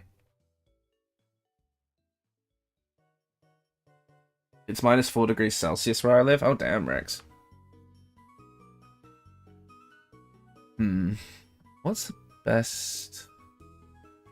I don't know. I'm not entirely married to like any particular set of boots. I don't think any of them really make this build any better.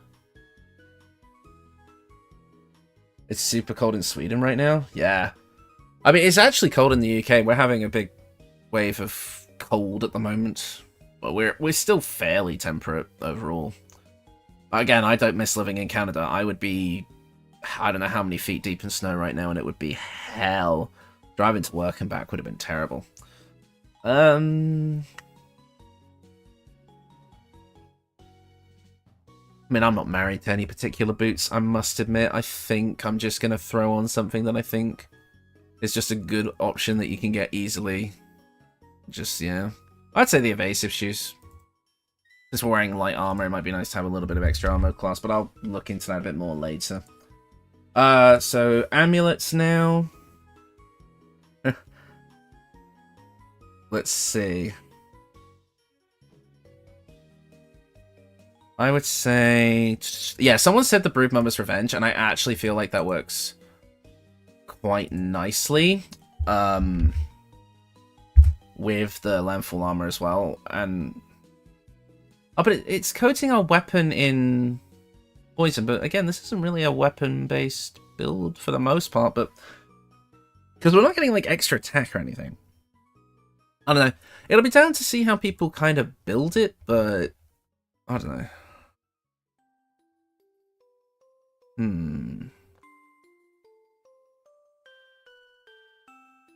15 degrees Celsius in Houston, Texas? Damn.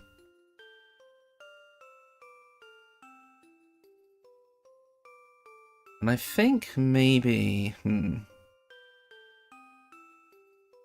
need a stream of your wedding to the boots. I could see you doing a thing where you like pull an enemy in with Thorn Whip or something. And then, you know, you get Arcane Synergy, but...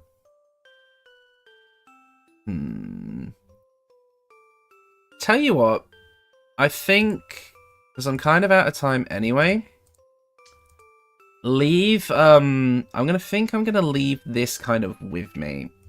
I'm going to figure out the rest of this build kind of before I do the actual video, as there's still some extra things to kind of figure out. We've got 2 really solid builds already. So that's kind of a next week figured out anyway, because I've got my build going up on Monday, and then we've got 2 other builds after that. I think, overall, what we've got here is really good. I think I'm going to call the stream here. Just because we don't have enough time to get into any other builds. I have already run over time by a decent margin. So I think I need to call it here. Before you go, we need another beard rant. No, you don't. No, you don't, Hammock. Don't say things. Don't say things. Certain words, Hammock, certain words have power. You know, there's like power word kill, for example. Here, we have power word beard. And after that beard video comes out, I don't want to hear anything else. I'm joking, of course. Power. Did I actually say power word beard? Oh no. What have I done? Okay, well. Yeah, I'm afraid I've got to go. I'm glad you guys all enjoyed the stream. This was a lot of fun. It's always nice getting, you know, everyone together and having a good chat. I think we've got some really cool things coming up on the channel now in the future. The beard build, the mind flare build, this wild sorcerer build we got going on, and everything else you guys suggested. I think it's going to go super, super well. Chanting beard like Grond. I think next weekend's, because now that I have quite a bit of a backlog of builds to work through now, I think next weekend's stream will be a continuation of Honor Mode, unless something else comes up. So we'll do the Honor Mode live stream again next week, in which case we can continue whatever shenanigans was going on then. But I'm really glad so many of you came out for this stream. You know, we all had a really, really nice time. We've come up with some really cool stuff together, and I think, you know, look forward to the future videos that are going to be coming out based on these builds. Thanks to all of you who came out for this. It's been super, super